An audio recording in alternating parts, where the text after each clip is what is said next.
All right, let's party, nerds. Wow, how's it going, everybody? Welcome, welcome, welcome. How's everyone doing? How's everyone doing? Let me say hello. How you doing, horror loving? Congratulations on your first. Also, good to get yourself a noise. How you doing, Shark Ray? Hello, hug your dogs. I don't have a dog. I have a tube. Can I hug my tube? You can't really hug her traditionally. You can't hold her close, though. It's just, good enough. How you doing, Ars? How you doing, Zetai? How you doing, Gideon? How you doing, Lunar Wind? Enjoy your lurk. And how you doing, Big Baka Ham? How you doing? Welcome, welcome, welcome. How's it going? How's it going? Got a little bit on my end. Today, I am doing the unforgivable. I am painting loyalist space marines. Well, kinda. Okay, so these are loyalist marines. The 4 out of the 5 of these are going to be loyalist marines. So these are from the Leviathan Veteran Sternguard kit, which I've just had forever. It's been sitting on a shelf, and I was cleaning the shelf. I was like, oh yeah, I got these. And I'm like, you know what? I'm going to paint them. How you doing, Nintendo? How you doing? Welcome, welcome, welcome, welcome. But the funny thing is, I think it's the Big Cannon Boy. What is it? Yeah, so Big Cannon Boy has like a little, like, I put the little Minotaurs insignia on all these shoulder pads. I should have did the other one because this guy's got like a little extra fun thing. So I was like, you know what I'll do? Fuck it. Alpha Legion symbol, baby. I've basically just been sneaking Alpha Legion symbols on a lot of the minis I've painted recently-ish. And sometimes people notice them and sometimes they don't. And I think that's the Alpha Legion way out of 10. How you doing, Matthew? Oh god, hold on. Hold on. I get 3 in a row. Whatever. Hold on. Let's try. Supremely noise. There we go. I'll take that. I'll take that. I'll take that. I'm doing well, though, myself, Nintendo. Because 2 of my favorite VTubers have arisen from the dead. I don't listen. You earned it. I have to at least give like even an itty bitty amount of effort. A very, very busy itty bitty amount of effort at the bare minimum. Also, this is like I've previously painted these guys with Warplock Bronze. But so like I'm going to be using the Rough Iron by this is a really shiny by Warpaint's Fanatic. It's a replacement. This is the first time I've done that with my Minotaurs directly, so we're gonna see how that goes. I'm also waiting until I believe the ads are done before I sing. I don't want to get interrupted. Calendar. There we go.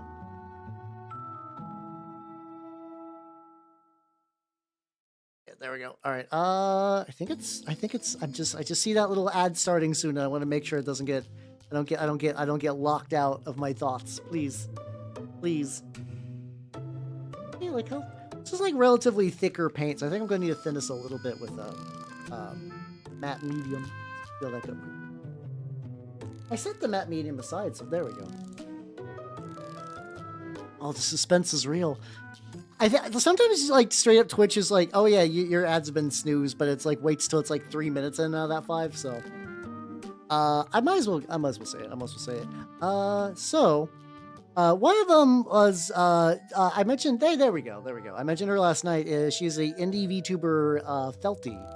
She's just like a really cool artist lady, and like she was one of the like also Crash Overdrive. Thank you for the sub. Thank you. How you doing?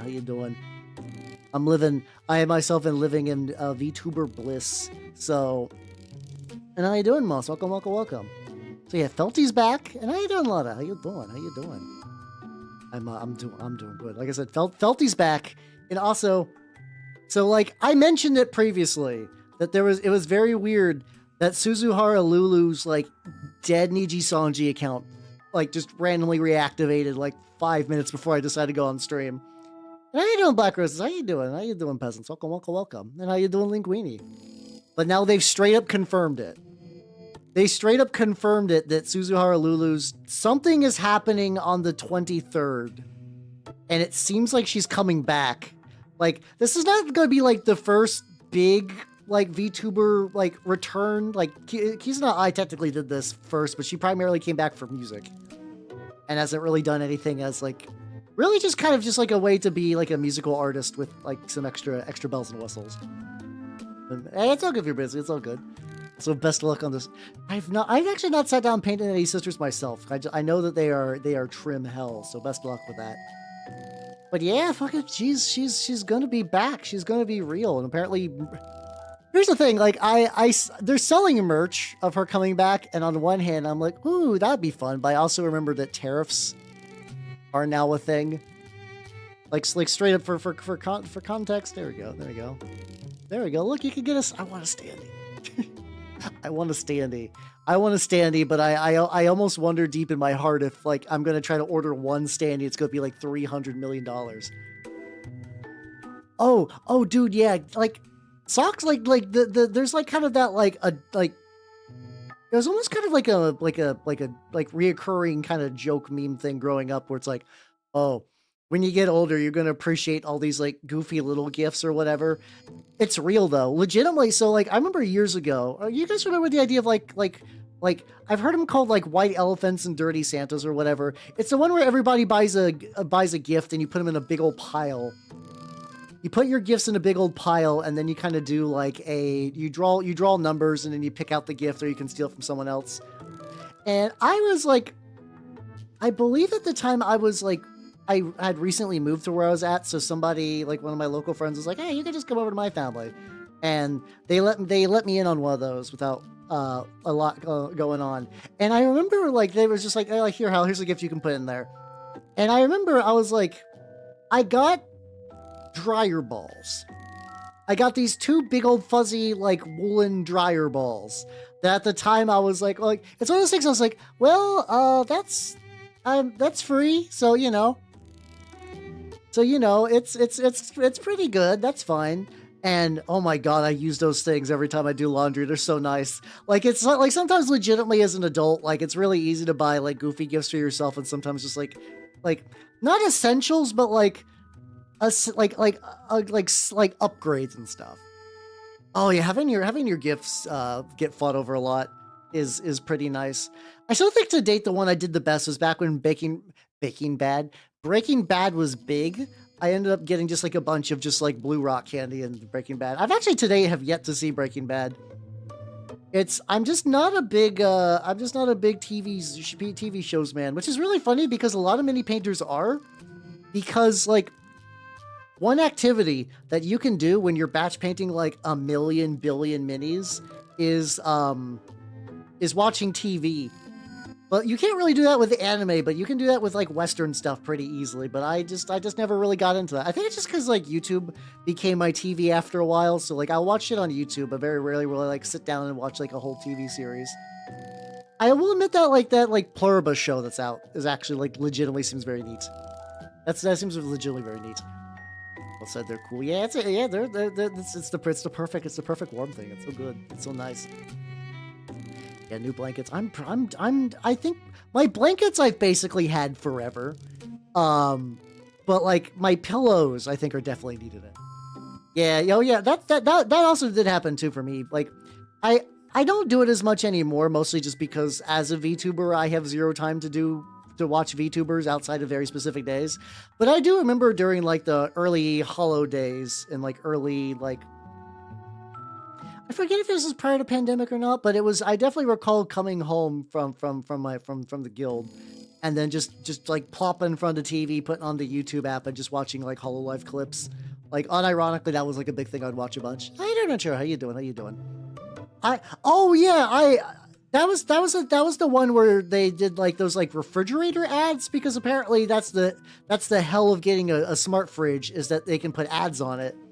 And like this lady just like the from what I understand, the premise of Pluribus is that like an alien virus kind of infected Earth and more or less like peacefully hive mind everybody. So like everybody is joined together in one giant hive mind, except for like 4 people. One of them is named Carol, and like I said, it's a nice hive mind. Like they're trying like very like non-aggressively and non-lethal to be like, join us, Carol. Join us. And like Carol's like, I don't want anything to do with this. And they advertised on the TV and was like, Carol, what are you waiting for? And some woman named Carol just happened to have a smart fridge, and she just was like, I'm losing it. Because if you're sane and you see if your fridge is directly advertising to you like that, you're like, oh, I'm losing my shit. Like, maybe that's an overreaction, but I don't even think it's that crazy of one in the grand scheme of things. How's how you doing, Jay and Baconator? Welcome. How you doing? Yeah, it's like in the grand scheme of misfiring ads, I don't feel like I'm not gonna say like the Pluribus people necessarily did anything wrong. But it was just real unfortunate that like the things like there's been way dumber ad things over the years. Like I think we're all aware of Baby Dovahkiin. Like Baby Dovahkiin's still out. Apparently Baby Dovahkiin's having a fun life though, so like could have been a lot worse. How you doing, Pig? How you doing? You're coming in like fucking like my immortal Dumbledore. I see how it is. I'm painting Loyalist Marines. I've actually been you've been gone for so long that I've decided to forsake chaos, and I'm only gonna paint Imperial units for the rest of the time. That's a bold-faced lie, not even true in the slightest. Oh yeah, I do enjoy that they're like. If I remember it, it's like one of those things where like it's never been officially stated in G-Dub's materials, but the people who worked on it were like at Forge World were like, yeah, they're definitely like Iron Warriors Gene Seed. And I'm like, I'll take that. I'll take that. Even if they're not, I'm okay either. I mean, I'm okay if they're not that otherwise, yeah. Yeah, oh gosh, she also suffered from schizophrenia prior to that too. That's just so much worse. Oh, the lad, he's staying put. I can lick the back of his head though. There we go. That's stupid.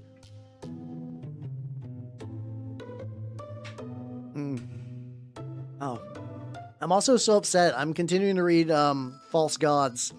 And there's a brief mention where they're like, we need Iron Warriors to siege this location. All the technocracy have held up in this gigantic tower, and boy howdy if we only had the Iron Warriors. And then a bunch of mysterious ships like burst in, and then everybody's like, oh shit, oh fuck, are these enemies? And they're like, oh, they're not enemies. I was like, yippee, Iron Warriors! And it's like, no, it's just Fulgrim. It's just Fulgrim. That's fine. The real life. It's okay. Listen, it's because I have cameras in your house, and that's how I know how to get perfect movement. So you're welcome. I do the verisimilitude just for you in particular. No one else. Oh, let's go. Nice, you're tearing through the books. I was able to get snowed in last week. I'm slightly behind on my 40K book reading. Not a huge amount though. I'm against my better judgment. I'm continuing to stick out through all of the. Basically, I'm trying to do that like really like I think the first 5 Horus Heresy books are functionally like a not standalone, mind you, but they tell like a complete story. Or at least one that's like complete enough. So I'm going through that at the moment. And that's been going relatively good. I've been enjoying that. It's definitely a lot of like Horus vision quests. Horus, did you consider that the Emperor is a bad guy? Perhaps the Emperor is a bad guy. Listen, I love Erebus, but like, goddamn, that was very silly. Like, I've heard people complain for years that, like, Horus Fall into Chaos is kind of, like, stupid and whatever. And, like, it's not like it's totally unfounded because early in the book it really sets up that's like, I kind of hate what Dad's done with the place. I kind of hate that he left all this responsibility on me and that now there's, like, bureaucrats I gotta deal with when I was, like, legitimately, like, on a genetic level designed for war. And, like, this is just fucking miserable. Yeah, good old Verisimilitude. Apparently, she's doing really fucking spicy lately too. Hell yeah, I'm hoping. I think she's applying for partner, and I hope she gets it because that would be rad. Works with Elder now Space Marines. Really, that's usually interesting because most people do that in reverse. Most people do that exact journey in reverse, where it's like they're like Marines are Marines, and they're like, no, actually, I like Eldar because they're not Marines, and then people are like, well, I like me a good Crope I is. I don't know why I is the completely wrong conjugation for that, but it's fine. Oh yeah, let's go. This call book. Are they pushing Soul? I'm kind of surprised because Soul Grinders always felt like something that would get squatted. Unless they're trying to push Soul Grinders so people buy them. And then they're like, JK, we're actually removing these because they keep hinting at something is going to happen to Chaos Demons. I guess Soul Grinders are also in the Chaos Space Marine Codex, but it's still really, really weird. That's like, it's such a big, clunky, stupid model. But yeah, I feel like it's really weird. At some point, I legitimately feel obligated to read the new call book, and I kind of don't want to. I was already like beginning to kind of like not dig the previous call books. I just don't think I really like call, if I'm going to be honest, and I don't know if that makes me sound like a no fun allowed fuddy-duddy, but I don't care. But I've read my way through 2 call books. The first one was neat, and then the second one was just jerking his robot dick. His dick is basically just nothing but just like weathered beef jerky, but my god, that book fucking tugged at it anyway. It was going for it. Hey, legitimately, my second favorite book is a Tau book. It is Elemental Council, I believe. I believe Elemental Council is still probably my second favorite book. It's a real good book. Everyone should read that. Yeah, Tau. So this is gonna sound really weird, but I do understand why people sexualize Tau. Like, when it comes to like fantasy, like not fantasy, sci-fi stuff, everybody likes space babes. Everybody likes space babes. However, 40K really doesn't have space babes. And this is gonna sound dumb, but hear me out. Like, Sisters of Battle are a thing, but they don't activate space babe neurons. They activate like saucy nun neurons. Then you got then you got Eldar, which people make lewds of them forever. But that's also still not really space babe energy. That's what's it called? That's just elf energy. Nothing wrong with that. Very different energies. So that kind of like, by process of elimination, that only really leaves Tau, and Tau already kind of got that like anime like thing going on in the pop culture. And how you doing, Bazuzu? Welcome everybody. Welcome. We're talking about how Tau have been regulated to space babes on the internet. Gene stealers happen sometimes. Like, people definitely draw spicy Gene stealer art, and they do have like arguably they're kind of the more sexual 40K factions. I know Dark Eldar too, but also Dark Eldar don't got space babe energy. And by space babe, I kind of mean like when I say Mass Effect, how long does it take for a Asari to enter your mind? How you doing, Grogog? How you doing? So yeah, like when you think of Mass Effect, Asari aren't that far behind, and Asari are the quintessential space babe, where they because like Mass Effect is a very like pulpy series by nature, where it's bringing on a lot of pulp tropes. No, here's what I'm saying. I'm not saying that like Lilith isn't hot. That's not even the question. The question is space babe. Lilith is not a space babe. Lilith is a dark elf. Dark elf energy exists, and it is a well-documented thing over many franchises. But if you showed me Lilith, let's say you don't know anything about 40K. Let's say you show anything about 40K, and you show somebody show Lilith. They're not gonna think she's a space babe. They're gonna be like, "Whoa, that elf is angry," and that's fair, you know. It's spices. I mean, I'm sure somebody's doing I'm sure somebody has done Votan spicy art. Not a huge amount, but you know. But good old Cyber Dwarf. God, I didn't even play Shut Up and GM Gaiden not that long ago, and I still miss it. Part of me is still like, I kind of want to play it again, and it doesn't make any sense. Yeah, so basically the idea is that Tau absorbed the space babe energy, and like between that and the kind of like I wasn't like, yeah, they're like, if you actually like see them in lore and stuff, they're really not that anime. I'm gonna be real. They got big mechs, but like I argue Eldars are a lot more, but it's fine, it's whatever. But then, you know, so people will make like anime like Tau art where they're all just like big of breast, or like if you're whoever said earlier, where it's like the, I don't know, like Tau femboy or whatever. That's really just space babe energy leaking into the internet, and that's how you kind of get that. That's how you get that overlap, where it's the same idea but applied to people who have different tastes, and that's how you end up with that. That's how you end up with that. God, the Titan with big tits it's like one of those things that I'm glad exists because I'm baffled it exists, and I just look at it, I'm like, huh, okay, that's whatever. I do, yeah, I legitimately do think being blue helps. That is real.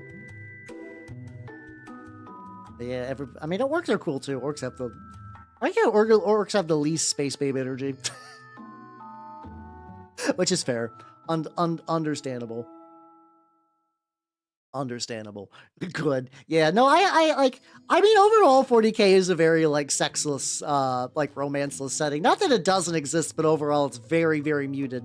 But I'm okay with orcs being the least out of an already like pretty like I said, like pretty romance-free setting. I'm okay with orcs going even farther than that. But yeah, oh shit, I totally just, like, how's it going, everybody? If you do not know me, I'm Halbernaut the Mimicoff, Mitrovania VTuber of the Nerd Golden Scale variety. I got lost in the sauce. Also, oh yeah, isn't it basically, from what I understand, is you basically paint, like, the outline of the bolt, and then you just paint the bolt. So it's like, you know, you still want everything to be nice and, like, you know, you want, like, straight lines and whatnot, but, like, if you can do that, it's probably not too bad. Probably not too bad. Oh shit! Fuck yeah! How you doing, Shadow? The big 3-0. Hell yeah! How you doing? How you doing? So today I'm being wild, and I'm painting loyalist Marines, except for this one. Because I accidentally painted a shoulder pad that had like a little bit of extra pizzazz. Where I could have just put another Minotaur symbol here, but I actually really like the idea of an Alpha Legion guy who's infiltrated the Minotaurs and like is just like saddened by the amount of just pure like atrocity and mayhem he has to do. Not like morally speaking, like he wants to be covert and sneaky and learn things, but every time the Minotaurs just show up, they just blow it to hell. He's like, God damn it, I hate this. Is it? I mean, there's Blood Bowl. But the Blood Bowl orcs, do they have squits? Squeak tits? Definitely afraid of weak to beast. No, it's all good. It's all good. I don't know how to pantomime. It's all good, but there we go. oh, you get konnichiwa. There we go. What's this guy? Wait a minute. I'm like, oh, does this guy got like a robo arm? And it's like, wait a minute. So I built most of this model ages ago. However, the heads and the these little bits are kind of new. But these models I built like when the Leviathan box was new.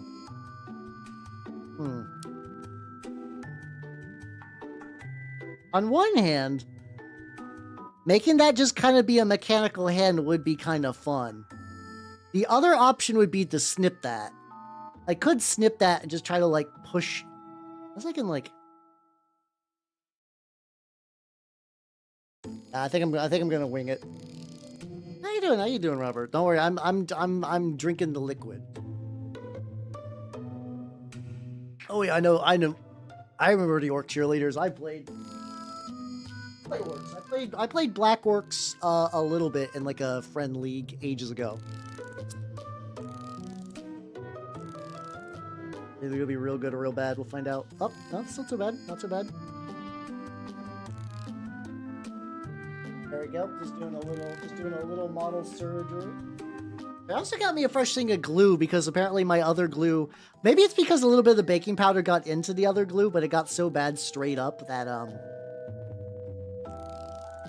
that closely fits. There we go. Like, it was so bad that straight up, like, the tip of the glue, like, this tip, got stuck on the cap. And, like, I was, like, pulling it off, and it just straight up just, like, just absolutely just fucking ripped. Got a little bit of glue in there. By a little bit, I think I got way too much glue.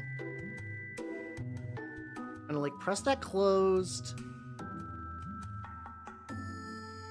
There we go. Just, like, slowly grab it. Get the one, like, charge people to pet them.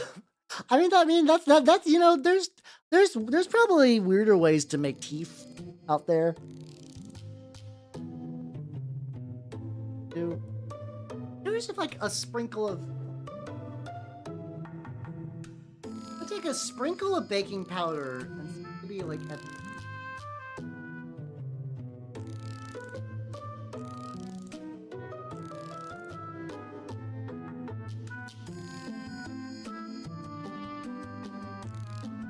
I'm trying to get this glued. So this will be done soon, Chotto. Chotto mate. Ah.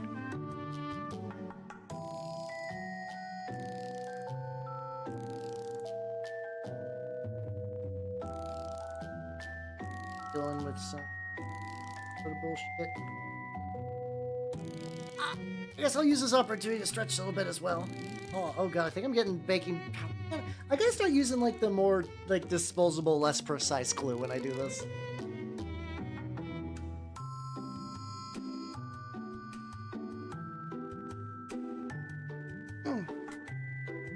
This level's kicking. Wait, what game you playing? What game you playing, nerd? Before the level kicks your ass.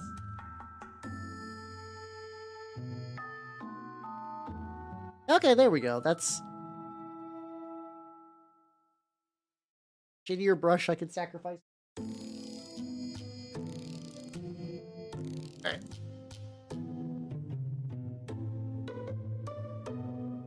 Not like the cleanest well. This actually might even be worse. Debatably, this might have been worse than just like letting it chill. No, I think we good. I think we Gucci. Ah, you do be deep rocking. Oh yeah. Alright, let me get a little bit tiny bit of black. I have like a black primer to put over that. I think if I just let that chill for a bit, everything's gonna be hunky-dory.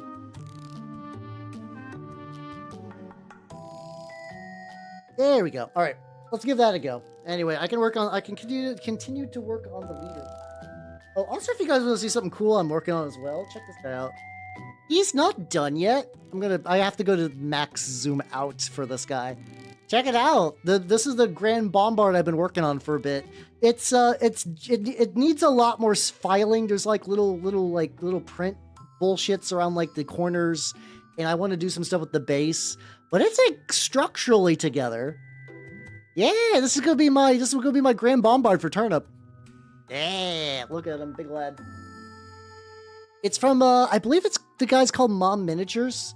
It's a cool model. I just need to like give it some TLC and whatnot before it's like truly ready to party. I wonder if I could DM Zach and be like, hey, can you voice my cannon? I know that you have no idea who I am as an individual, but can you voice my cannon? What? Don't fuck the Grand Bombard. You'll die. It'll not be good. Yeah, I mean, I'd say it's a horrible creature. Good job. That's like, I just found that one. That was basically, at this point, there's zero customization. It's supposed to be, I believe, a hell cannon for like the old world kind of thing. I just happened to I was like, you know what? I'm gonna use it for Turnip because I feel like that would be extra fucking spicy, and indeed it was extra fucking spicy. Yeah, I mean, I think it's also what I'm also planning to do too is like, so on the back he's got all these like itty bitty skulls, which is cool.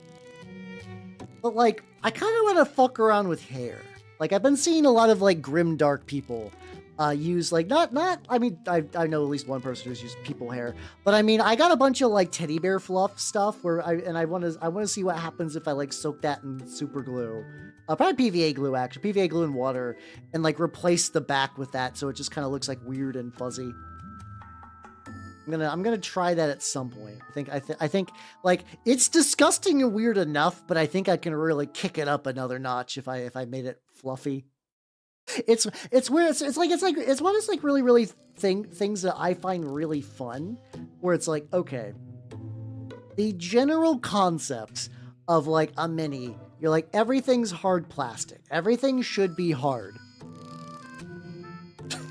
Sorry.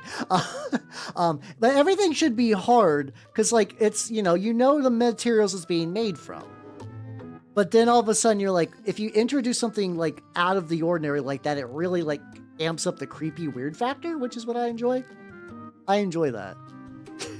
I realized as soon as I said that, though, I was like, I think I gotta let that pause a little bit for just comedic value.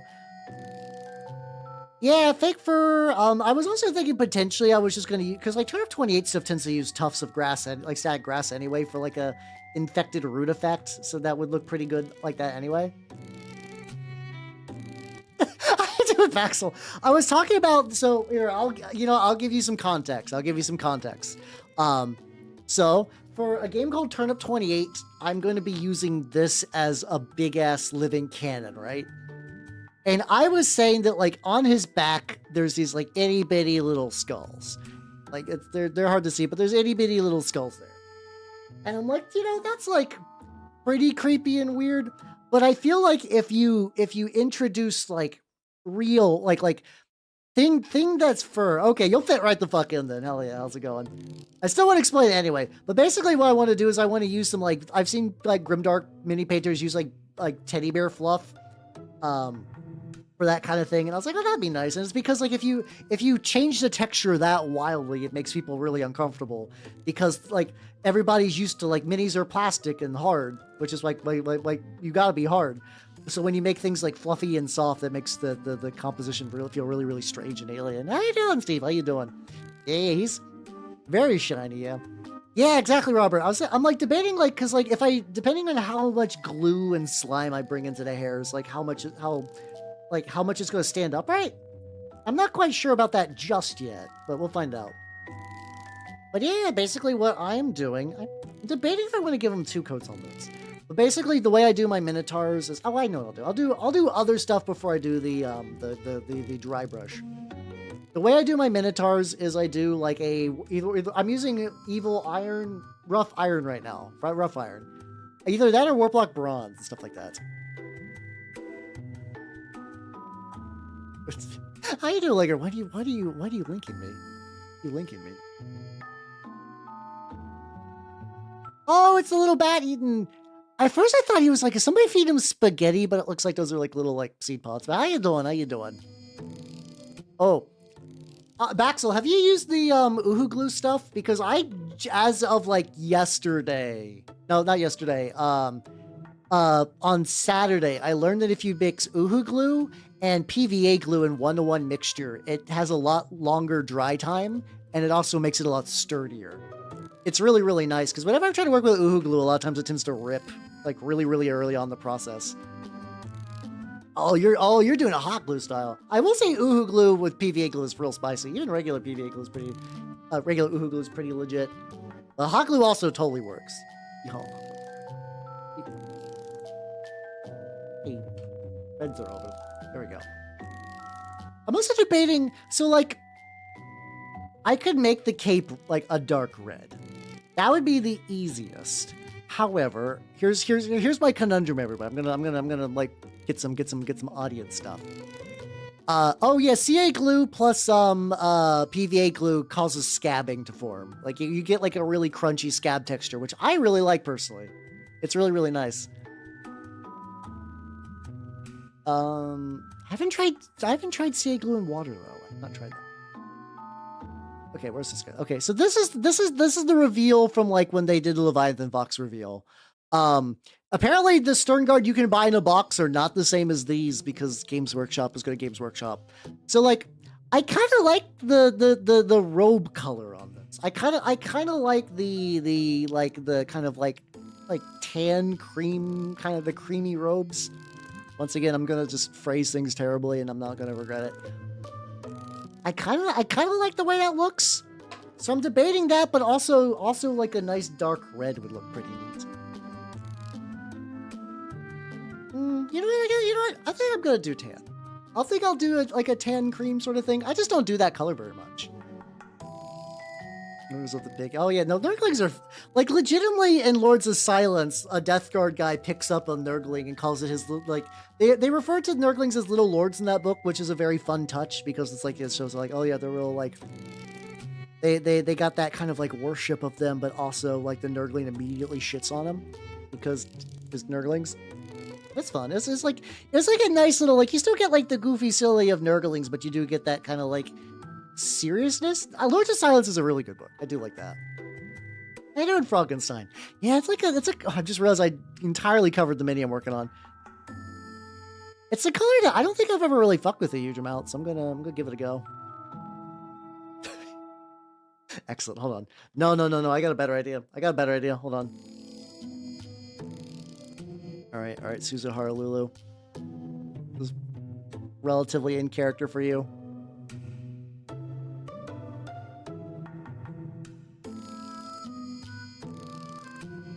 Perfect. Perfect. There we go. Right now, Bob's. Oh, there we go.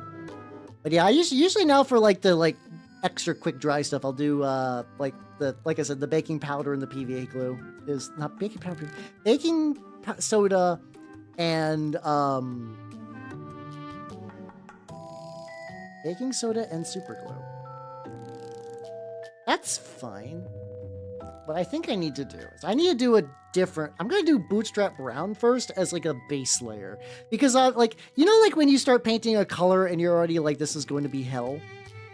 I'm seeing the hell form before my eyes. I'm gonna try to do this Bootstrap Brown first, and I'll probably do immediately afterwards a layer of the tan.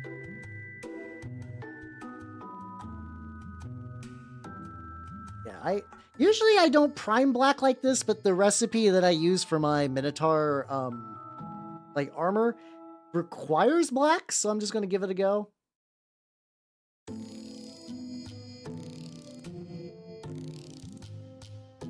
Tragic gooch. Undo. Oh yeah, I'm like you mean like Zappa Gap and stuff, right? I've like I remember they used to be more common in my area back when the metal days because you kind of needed to do that if you wanted things to actually like dry at a reasonable time. But yeah, I have not used it myself in a hot minute. It definitely seems good though. Definitely seems good. Oh, buffs. Okay, so it's like similar enough idea. Similar enough. Yeah, like I like way too much of this on my paint palette, but not enough that I would like bother to. Sometimes if I like a bunch of paint comes out, it's like way too much. I will just straight up have to wipe it off so it doesn't like ruin everything else. I think with this though, I can still kind of. I can leave all that on my palette and still do it. Color, and if I get outside the lines, it's not the biggest deal because I'm back later. Yeah, I mean, like from what I remember, like getting glue accelerator on the mini doesn't do much. Then again, it's been a bit, so maybe some other paints react with it kind of weird. 10% chance they'd agree. True. Yeah, oh yeah, because I remember, like, yeah, remember those accelerators would always have the like that, like I know that everything has that, like in California, this is labeled as a cancer-causing thing, and I think that did even spook me a little bit early on. Like, I understand that what I do now is basically just like nothing but chemicals and sadness. I am a VTuber whose body is above the normal thresholds of microplastics, I have to assume, but still, you know.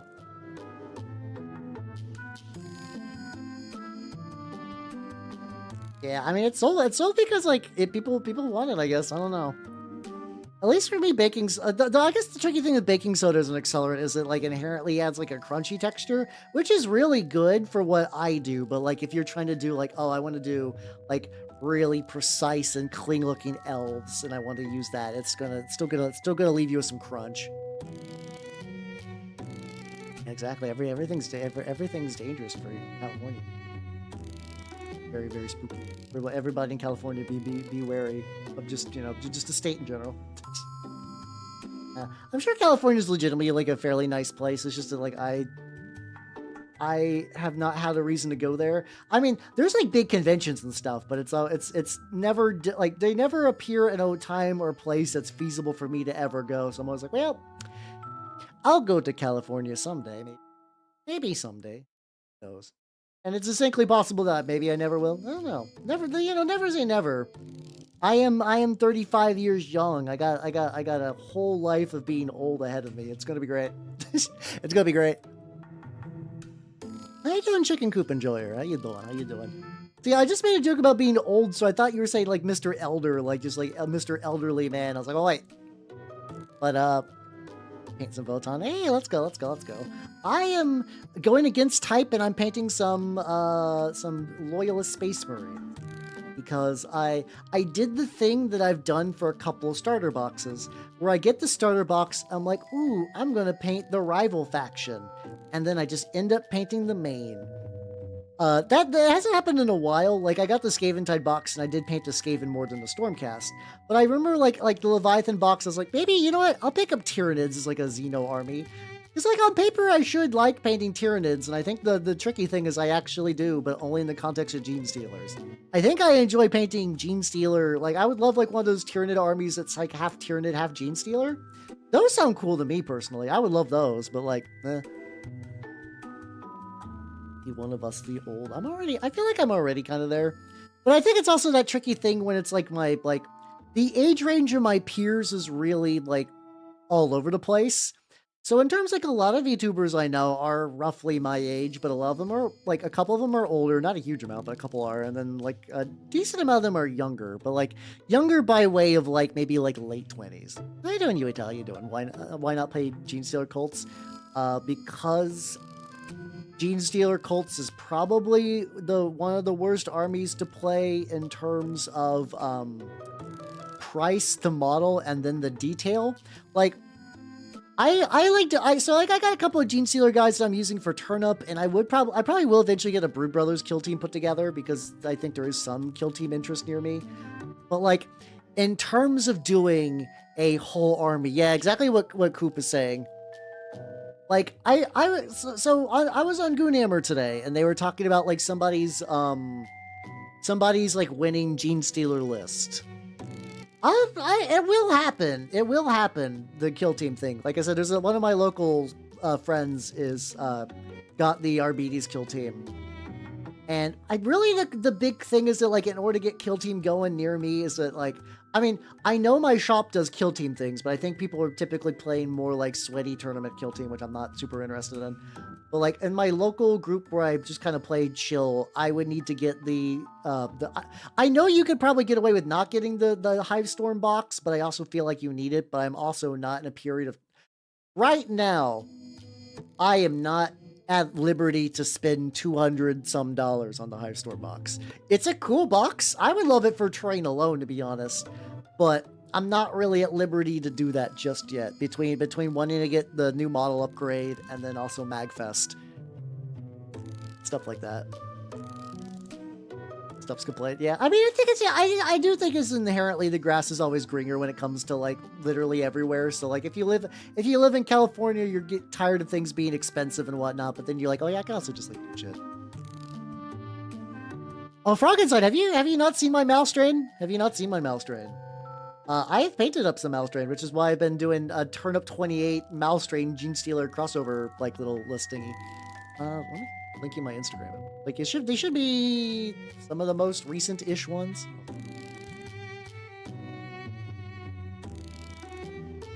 How you doing, Chris? How you doing? Welcome. Yeah, so a lot of these guys are pretty bone stock. Like this guy is like basically like.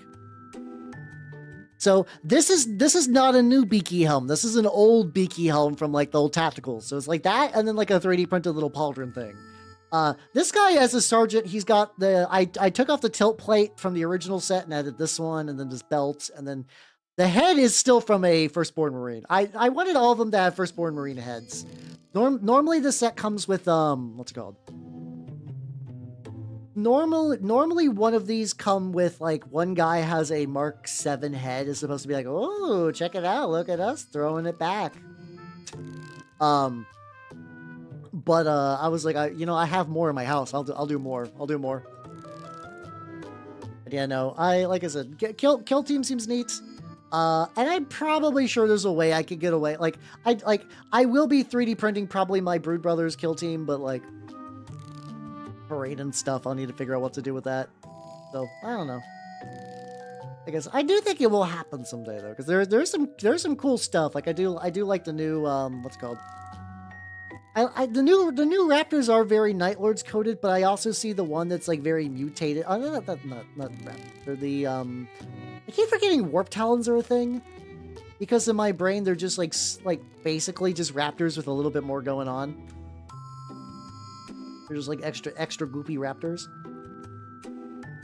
I should do a darker brown on the like turge. I think it's called turge. A turge. I think it's turge. The little dick ropes. We'll say that. We'll use the official name for that. But yeah, I don't know. Once again, if I had infinite time and money, I would probably play every war game. I would easily play every war game, but really lately it's been the time more than the thing. Because I already have my big old queue of projects, so I'm like, where the fuck am I gonna find time to projects? And it turns out the answer is literally just like I realize that I just do projects on a whim, and like I'm technically aware of this, but like do you guys remember the evil tree? Like the evil tree with the gun? I was just working on that yesterday, just randomly. I was just watching a video and I was like, oh shit, you know what? I have an idea. Like the video didn't even give me the idea. I just thought of the idea mid-video. Which I'll show you. I'll show what I've been doing with that guy. Assuming he's not still dripping. He might still be drippy. Okay, let me get off. Not a bad base coat for this, especially because I think once the second layer goes tan, this should. And then I'll wait post dry brush to do the cream parts because I'm probably got to do a little bit of touch up anyway. I'm hoping I can be like previously I would go kind of rough on the dry brush, and I'm wondering if I should still just do that. But I also kind of wonder if I get like some of the details done and just try to do like, because I have access to smaller dry brush tools than I did previously. Like legitimately previously my dry brushing was using a big thick old brush, and I know dry brushing with a big thick old brush is like pretty. I think it's even like pretty recommended. Like I think just like the generally like the softer and bigger the bristles, the kind of like the softer the actual dry brushing is. But I do feel the urge just to use an itty bitty brush so I can be like way more precise. Ah. Way more precise, they say, as I actively drop the mini directly on my table. Yippee! All right, looking good. The goal today is mostly just to get these guys on their bases. As just like, all right, let's like make it a playable model. Okay, let me grab Big Boy though. You guys clearly want to see Big Boy. That will not disappoint. Even though nobody has realized that.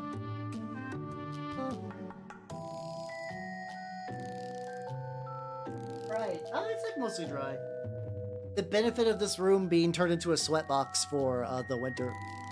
Check it out, Big Boy, yay! So what I've been doing with Big Boy is I've been trying to use that like technique where you use like aluminum foil. I was actually thinking about doing clay, but I was like, actually aluminum foil kind of like really gets me like where I want to be. So I got like a decent amount of foil kind of like in the back and around the sides. And now on top of that, I'm going to start applying probably some sprue glue. I also want to clip off like these and the way that like my rhino, the Death Guard rhino I worked on the other day, I really liked how that like the sprue spikes like weirdly turned out pretty good. I was like weirdly happy with those sprue spikes, and I was like, you know what? If I want this, because I really want that thing to be kind of a mix of kind of just like technology and natural stuff. Like I might try to find some way like. I guess the tree itself is already pretty natural, so like if I want to look at corrupted, I think having like spines burst out of it would be the way to go. And I'm gonna try to make the base. I think the base is gonna be the most foresty bit. I want to really try to fuck around. The base is so huge if I don't take advantage of the fact this has a fuck huge base. Like the horrible gross cannon lad that I showed earlier. Like that guy's base is big but not too big. So I'm thinking mostly just putting like I was actually just thinking about mostly putting helmets on there with the idea that like, because like in Turnip 28, the Grand Bombard is a special cult you can run, which gives you access to the Grand Bombard.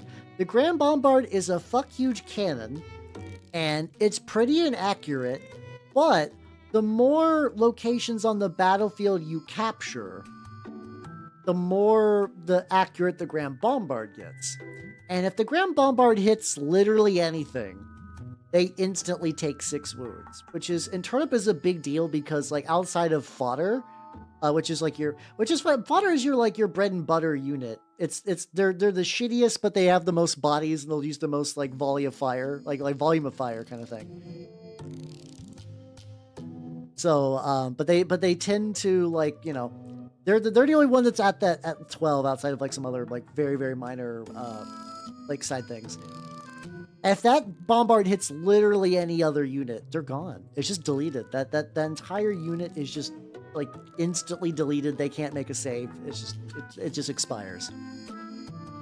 Which is really good, but also it's one of those things that, like, if your opponent plays it like really smart and denies you any territory, it does nothing.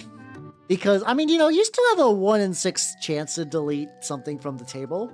Like, there's worse odds in war games, but like not by a lot. Like not by a lot, really. All right, get this guy going. What's the plan for these? I have a couple things I'm going to apply a layer of dark red to. Because these guys are all veterans, all their helmets are going to be red. Like, I'm not doing the... I know it's probably one of those things. I bet there's an official guide out there somewhere that's like, this is what a veteran helmet of like a Minotaurs looks like, and I don't care. I don't care. I'm gonna paint them red. I know red is the base lieutenant stuff, but Sternguard's kind of weird because, like, in the example, the leader has a red helmet, but the others have white. Might be getting some of the exact Space Marine helmet lore mixed up. It's whatever. I want my guys to be red. It's not like the Minotaurs are a Codex compliant chapter anyway. I especially have to imagine the Minotaurs because, like, I don't know if this is explicitly stated, but I would legitimately not be surprised if they have, like, because of their ties to the High Lords of Terra, if they have more than 1,000. Like the High Lords, if the High Lords of Terra just kind of like, look the other way when just somewhere out there there's just like a bunch of Minotaurs. But it's also really tricky because they always deploy at full chapter strength, which is kind of weird. I always kind of find that really difficult for, like, making your own dudes. But I guess if you go with the example that, like, if they can break Codex compliant numbers, and there's also like a reoccurring theory that, like, Asterion Moloch, the chapter master, has died before, and that basically they sort of just like flash clone either new recruits or they take veterans and they just kind of basically just overwrite their personality with Asterion Moloch. Legitimately kind of what the Psycho Warriors from Space Game does. But real. But real, I say, like a fucking idiot. But it's like, so let's see, let me pull up that example picture, because some of these have like, oh yeah, this guy's got like a white knee. Does that need to be red? Not really. I don't understand the white knee. The making the knees white's kind of a weird. I know this one's got like a little extra bit. Well, okay. I'm arguing that, but I'm like, oh, this does add like a little bit of variety. How you doing, dog? Welcome. How you doing? I'm explaining that I think it would be cool if the Minotaurs were actually like well over 1,000 Marines, and they just kind of have like basically exact copies of everybody just kicking around. Well, not the entire chapter, but like there's like multiple Asterion Molochs out there just doing like Terra business, just fuck around shit. Yeah, I'm just trying this out because I guess this one does have like a slightly more sunken end pattern, which would make sense for adding a little bit of extra color. I guess it's not the worst. This is not like the worst thing for me. Glad. Oh shit! Nice! Hell yeah. Feels like a lot of people have been having birthdays lately. But hell yeah, let's go. Oh yeah, I got to... Man, the one day I decide to be like, you know what? I'm gonna paint some Loyalist Marines. You know what they got? They got trim. They got fucking trim. Mind you, the trim on these guys is like not bad. This is like really baby tier trim in the grand scheme of things. Still very funny though.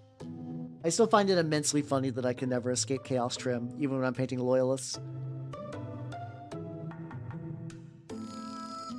Yeah, Asterion Moloch did scare the Valerian and the Watcher of the Throne books. Well, it's tricky because, like, the definition of fear for Astartes and Astartes likes is always tricky. I think it was like more described in the book as like, I am fairly confident as a Custodes that I could basically kill anyone. But put me in battle with like basically any mortal, like just or anything that is of a human make, and I could probably do it. Except for Gilliman, and except for Valdor. I think Valdor is still whoever's the leader of the Custodians at the moment. But then he's like, but then I saw Asterion Moloch, and I'm like, I think that's another individual I can't fuck with. No, please. I legitimately have some Thousand Suns that I picked up ages ago. Ages ago, I was at my shop and somebody was selling a unit of Thousand Suns for like $15, like the whole 10-man squad. So I picked them up because like at that price, like why the fuck not? And they're sitting in paint stripping fluid along with like the Gene Stealer Primus and the Patriarch and whatnot. So somebody, because like this is also another reason why I think Brood Brothers would be fun is I already got the like that whole like upgrade pack, which is just like a bunch of like extra units and shit they need to actually run as a kill team. They just happen to have that in my shop that somebody's like, ugh, fuck this, I don't want to play Gene Stealers anymore. Blah. You know, the way people in my shop talk. And I was like, oh shit, okay. Okay then, this is actually very convenient and neat. Hell yeah. So I got those. And then between that and Theory with some of the STLs I picked up during like the Black Friday sale, I should be ready to party for those, but also like still have not got my printer settled. I'm hoping, so I have like a ludicrous amount of time off from the guild coming up very soon because I wait to the end of the year to like really cash out because I can't I basically at the guild, they will not let me go during the year outside of like very, very, very small stretches of time. But in the winter, I can actually like cash in some of those vacation hours. And during the winter, I get a lot of shit done. Nice. Yeah, apparently I saw that they were like competitively good for a while. And now they're just like pretty all right, which I would rather them be pretty all right than like back-breaking good. I mostly just want to do them because like I do also like Kill Team as that theoretical like I don't need a whole army. I don't need a whole army. I just like I would like a couple of Night Lords. I don't need a whole bunch. But also for that exact same token though, I can never seem to find a Night Lord's Kill Team or else I would have done that easily. Yeah, bro, I'm very thankful that my shop is the way it is. Like, sometimes there's, like, legitimately great deals there, and then other times it's like that, the used bin has been picked clean. So it's a thing of whimsy. Like, how often people are selling a whole-ass Angron? Just getting rid of Angrons. Fire selling Angrons, I guess. Yeah, it's like every now and then I'll even find like a local out of the way shop that's just like, oh yeah, this sells Kill Team stuff, and they got usually they'll have like Brood Brothers and like at least one of the dwarf teams and like something else. And yeah, no, never Nemesis Claw. I think I from what I understand, the reason for that is because Nemesis Claw turned out to be like, I think it's a good kill team from what I understand, but it's also like a very, very useful model in like if you're trying to be like really, really sweaty Chaos Space Marines, you run a unit of Nemesis Claw because they are the spice. They're the big spice. Oh, thank you. How you doing, Blanc? How you doing? Yeah, the metal on here is definitely not anywhere close to being done, but the base color is really cool. I do like this like evil rough iron from Army Painter. I really, really liked Warplock Bronze, and then Army Painter was like, here's Warplock Bronze, but in a tube, and I'm like, you have my eternal loyalty, thank you. Thank you for that. It's on sale, wait, what? No way. No way.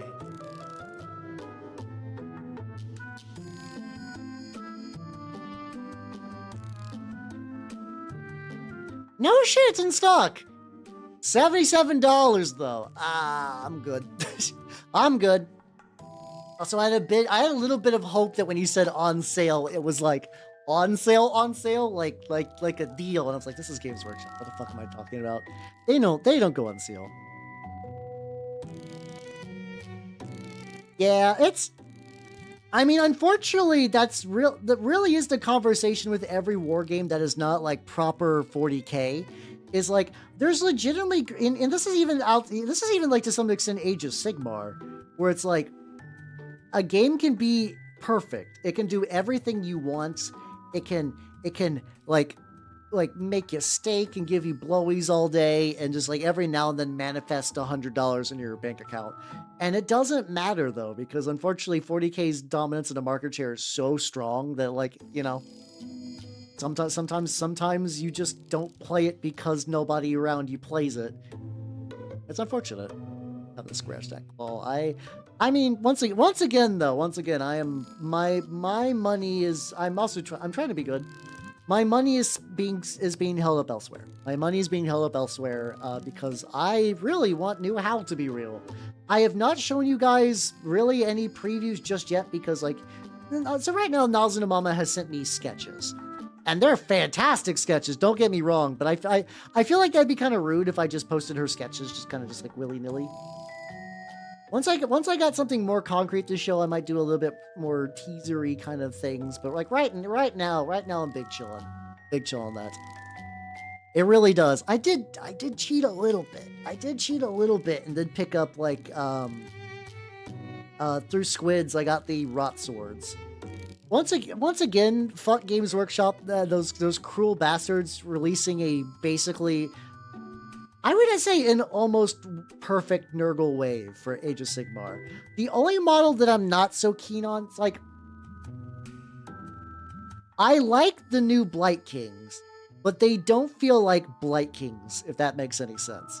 Like, they're good models. The Blight Kings of old were, like, legitimately one of my favorite kits, and the new ones are cool conceptually, and they are more kingly, I guess. I see what they're going for them, and I like them. But they're just not as slam dunk as all the other ones. So I picked up 1 unit of Rot Swords. I'm getting 1 unit of Rot Swords because I was like, I could also use these and turn up and be fine, and that'll be fine.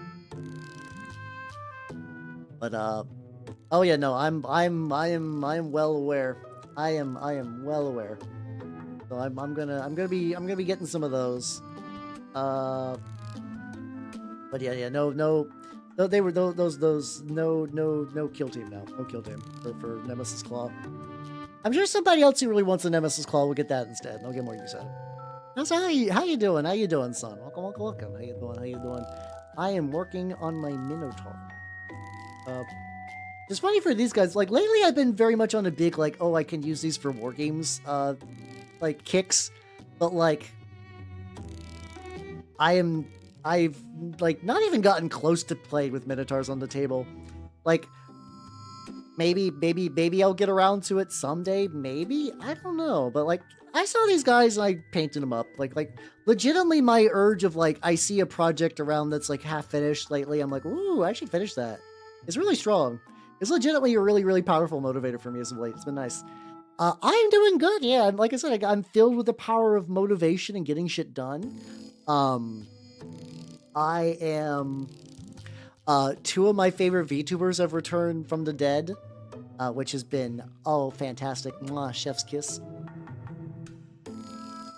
Also not necessarily my favorite person ever, but I am very, very, very amused at Zuli, the lady who does like those like Elden Ring, like this is what happens if we like hack the monster's stats and you get to see its name, and like I wonder what it was like in early development. He's a VTuber now, apparently.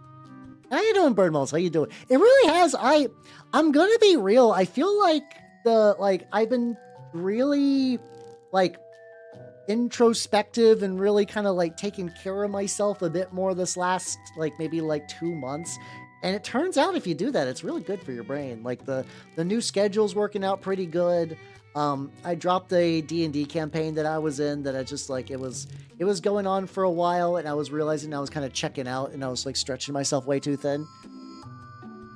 Yeah, more VTubers in 2025. Who would have thought? VTubers are dead, says new wave of VTubers. And an old wave of VTubers. Take another crack at airbrushing. Hey, let's go. How's it going, D? Welcome, everybody. Welcome. If you do not know me, I'm Halbernot the Mimic Elf, miniature painting VTubers of the Nurgles game variety. Though today I'm being weird and I'm painting loyalists. What table? I imagine you probably weren't doing D&D. What were you up to? Dice and dungeon and D. I don't know. I tried to do a pun, then I just fucked up. Oh yeah, there's that new Croc VTuber too that's also very familiar. So I'm honestly significantly less familiar. Let's see you in one blue sheep. Welcome. How you doing? And oh fuck! Maps. I haven't done a proper map in a hot minute. I kind of at some point in my DMing just kind of switched to like Obviously, yeah.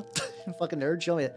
I kind of switched to doing more like theater of the mind stuff, and like on one hand, that's been good for the way I play, but I do enjoy a nice map. I do enjoy me a nice map to look at for stuff.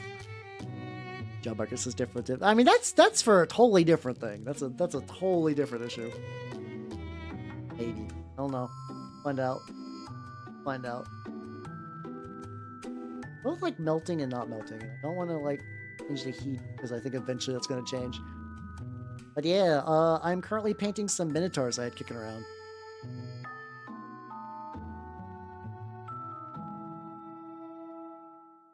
Yeah, I do like some maps. Yeah, battle maps are like something that I definitely know certain games you need them. Like playing Lancer Theater of the Mind sounds like honestly I would not bother. I would not play Lancer Theater of the Mind. But like when I did like the World of Darkness stuff, like the idea of having a map for that doesn't really make any sense to me. How you doing, Professor Sapling? How you doing? Wait, who's putting kittens in a volcano? The dice method of map making. I've seen so. Have you guys heard of the macaroni method of making a map, where you legitimately just get a thing of just elbow macaroni and you pour it onto a piece of paper and then you draw the outlines of the macaroni and you got a map. You got continents. I have not tried it myself, but I've seen it in action online and it seems real. It's like haha, joke, funny, but also it kind of works. It's not bad. It's not bad. Oh, you should totally try Silver Bayonet. It sounds really, it's really cool. How you doing, Mosquito? How you doing? Yeah, get you a nice bowl of macaroni. Get you some macaroni. Yeah, Silver Bayonet's cool. It's a like historical like skirmish game, but also there's like werewolves and vampires and whatnot. It seems really neat. I could see Rice doing it too. It's probably just like what degree of granularity. But for reals, what degree of granularity you want with your map? I could definitely see that. Yeah, isn't it made by the Frostgrave guy? It's definitely an Osprey game. It definitely seems neat. It's just not played where I'm at, or else I'd give that a go. Or spots of paint too. Yeah. Yeah, you don't want your Roni to roll off the table, yo. Can you date the werewolf? I don't know. You're technically hunting them, but I think there are armies you can bring where like one of your characters is a werewolf, or there's like I forget if they're like the Lugaroos, like the one where you are a dude with like I think they're Irish, don't quote me on that. The ones where you got like a cape that's made of wolf and you like throw it over yourself and you become a full wolf. I mean, it's a narrative based like skirmish game. If you want to have the idea that like two of your models are dating, you can do that. There's nothing legally stopping you from having any of your models date. Like, if you're playing fucking vanilla ass Ultramarines and you're like, these two dudes, they kissing. Like, no one can stop you. No one can stop you. They're your expensive plastic toys. Do what you want with them. Do what you want. I love it done. I mean, luckily all those games aren't particularly like meaty in terms of model counts. That's actually like pretty feasible. And technically, if you do like a new Antioch thing, you might actually... Oh no, you're doing... Actually, you could probably still use the new Antioch terrain with Silver Bayonet a little bit. It'd be kind of weird, but like it wouldn't be the worst. There we go. Yeah, exactly. You can have your BattleTech Mercs kiss. You can have your Chaos Spawn kiss. It doesn't matter. Just do what you want. I'm very pro do what you want with fiction. I've been let down by companies for so long. Just do what you want. Which is kind of odd because I'm a very like pro fanfiction guy, but I also just don't read or consume any fanfiction of any real sort. It doesn't interest me in particular, but I'm glad it exists and I want people to enjoy it. And I think I'm very big on like when people see something that they like and they want it to be changed to match their taste. I'm really big on people going out and doing it, not just bitching.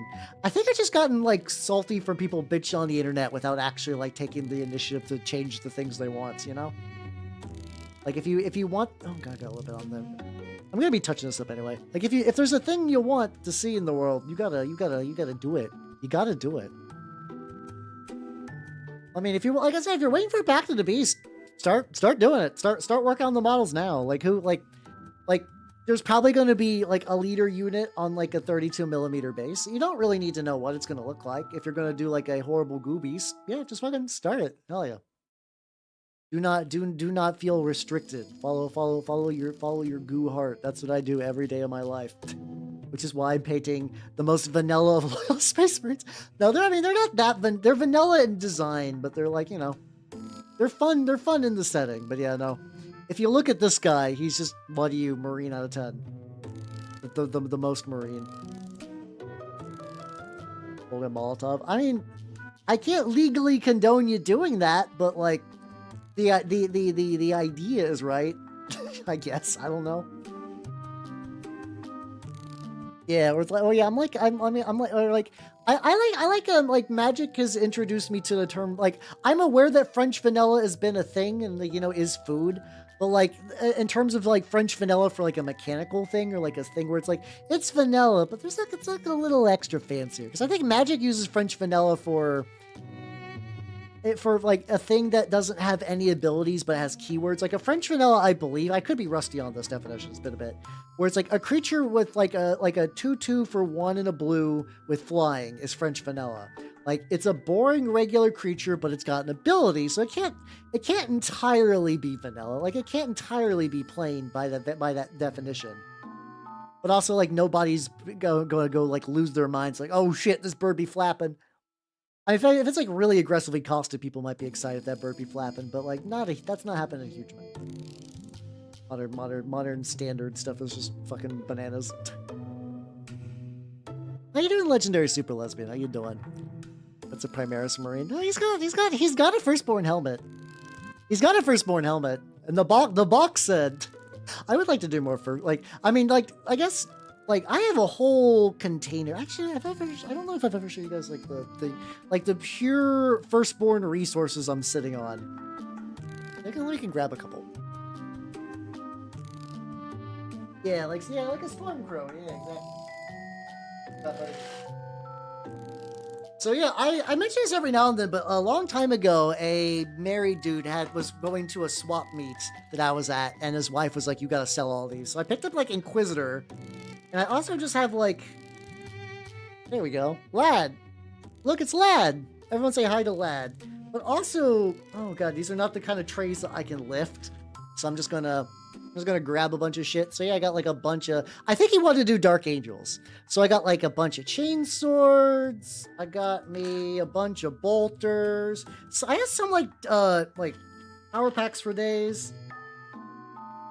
This is one of the like really OG power packs too. I have like a couple of like honest to god like Rogue Trader Plastic Marines kicking around. I got one paint. I only got 2 painted. I also have this guy. This is not one of the Rogue Trader ones. This is a Marine that I did not paint. The original owner of that lot painted it, and I just kind of left him. Part of me's like debated over the years of like, do I want to should I like, you know, like strip them and repaint them? And like a lot of stuff in that lot was just not particularly painted, so like I didn't feel bad. He's like complete enough that I don't feel bad. Like if I do anything, it'll be adding a magnet to his Games Workshop 1999. Wow, this is older than probably some of you viewers now.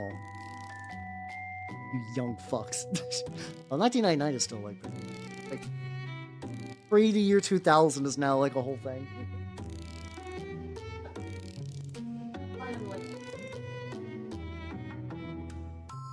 I just have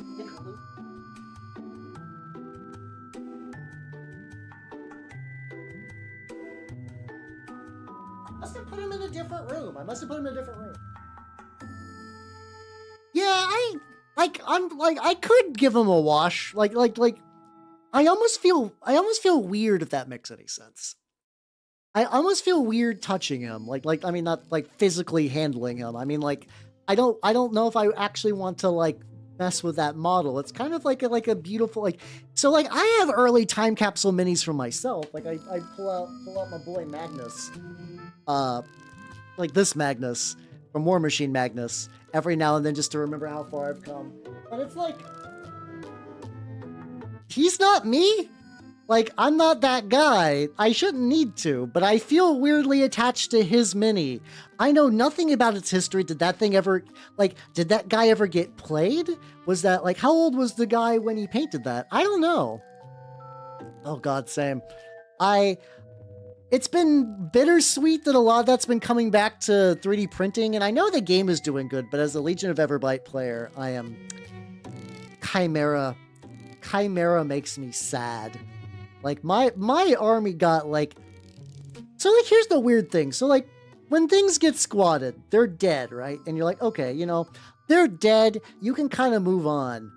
Chimera actively took models from Legion of Everblight characters and made them into Robo-Dragons. So, like, it's not even that my faction got squatted. It did. But straight up, like, the characters got, like, I'm trying to think of, like, what would be, like, a good example in, like, another war game of that. I know some, like, Malifaux stuff kind of switches around sides, and that's kind of fun, but it's also, like, a skirmish game where it's, like, not that big of a commitment. I'm also doing some succubus skin on this guy's head because I like making all my Minotaur baldies just, like, weird, sallow fucks. And despite the fact this is a very vibrant, like, flesh tone, it's a good layer for eventually making him a weird, sallow fuck. But yeah, it's weird. I do want to do some more War Machine stuff on stream. It's been a bit since I have, and I do still have that, like, Scythian just kicking around. How you doing, Muckrin? How you doing? Oh yeah, oh no, legitimately the D6 RPG slaps. I got to play. I was only ever in one campaign of it, which is at a store. Yeah, like Paladin Hellflesh, real and true. I got to play a dwarf. He was so like dwarves had like a racial class thing in Iron Kingdom's RPG where they were like part of like a secret league of like, they basically had their own like kind of like trade network so that they could do like, you knew how to like haggle and sell stuff, but you also had some like contacts in different cities. It was really cool. And it's like one of those systems where you could like multi-class. So I had that, and I also had I believe like the jack mechanic. So I had like a little dinky labor jack, which was really, really neat. Yeah, Elfman plays Iron Kingdom's RPG, plays dwarf. Well, it's because a friend of... Oh, that's fine. I was like, did I just grab the wrong paint? Nah. A friend of mine had, like, I had a dwarf mini at the time for that. I don't think I have that mini anymore. Which is sad. Oh, no, I think I borrowed the mini from a friend. I don't think that was ever mine. I think I borrowed it, and then I decided to paint it. Or if I found the indeed.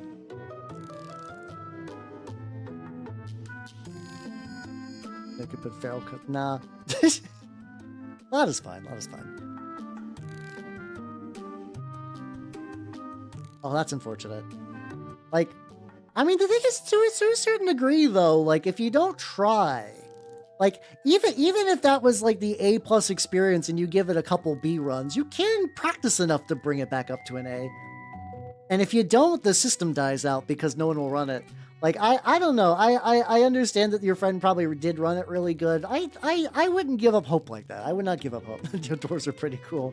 Definitely not biased at all, says local dwarf. I do love doing that. I love when people talk about, like, man, I like green things. I'm like, yeah, green's a really fucking rad color. Not biased. Not biased. The charlatan background. Oh, yeah, big spicy.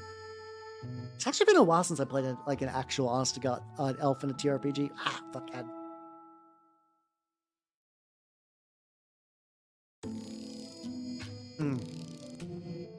Also, sadly, by the time the Hordes version of that game came out, like, it was just like my local scene. I moved, so like I didn't get to see what happened to the end of my local scene, but then the game died, which is big saddening. But hey, now you can let's see. Oh, we're back from ads. Let's go. But hey, now you can 3D print a whole Cephalix army legally, which is buck wild. Cephalix were always in that Goldilocks zone when I played, where I'm like, these are cool. Like, Cephalix are cool, but if you play Cephalix, you're spending a bunch of money on models that are kind of shit, and they're hard to find. And, you know, they're a mercenary sub-faction, so you also have, like, less... You have less of your actual army. Like, you have less army than most people to do. So it was just like a really rough combo to actually get anyone to play Cephalix, but I always really liked them conceptually. Cephalix are basically, if I remember right, like when the surface world was having basically a big apocalypse thing, they dug deep underground and got like real weird with it. Got like real weird with like their tech kept rising, but they also kind of just got like really, really weird and paranoid. Like I distinctly remember after a while they got like they had like a weird thing where they just never wanted to be exposed, like no exposed skin. Like every Cephalix is basically like fully covered. And then they just kind of just like slowly just like mutated and like did like weird selective breeding. There was like a bit in one of their players guides where they were straight up like, yeah, anytime a Cephalix has sex, it's basically through a sheet. Cephalix do not like fuck in the open. It's like another, which is like a weird detail to remember, but at the time I was like, holy shit, this is like, I just never saw anything that was like that before, so I was like, this is buck wild, hell yeah. I like it when my fiction gets a little buck wild. Guess I'm getting that. I added a little bit of like, that might have made us too drippy. I added a bit more not mineral spirits, matte medium to try to like make that flow a little better. And I think I accidentally created something like way too fucking watery. I'm gonna try to like dial back on that. But yeah, no, Iron Kingdoms was pretty legit. I enjoyed it. It's in like a weird, I know it's like technically alive still. Like I said, it's like it's doing okay as far as games go. In the grand scheme of games, it's doing fine. But like the current version also like even back when I was playing, there was like a couple things I was like I understand the appeal of having like a army that is like almost like a fighting game character where it's like, yeah, you're not really doing your thing. You're you know, like I'm playing Absalonia, and me and other Absalonia players have like a kinship kind of thing where it's like, oh, we're all playing the same thing and it's cool.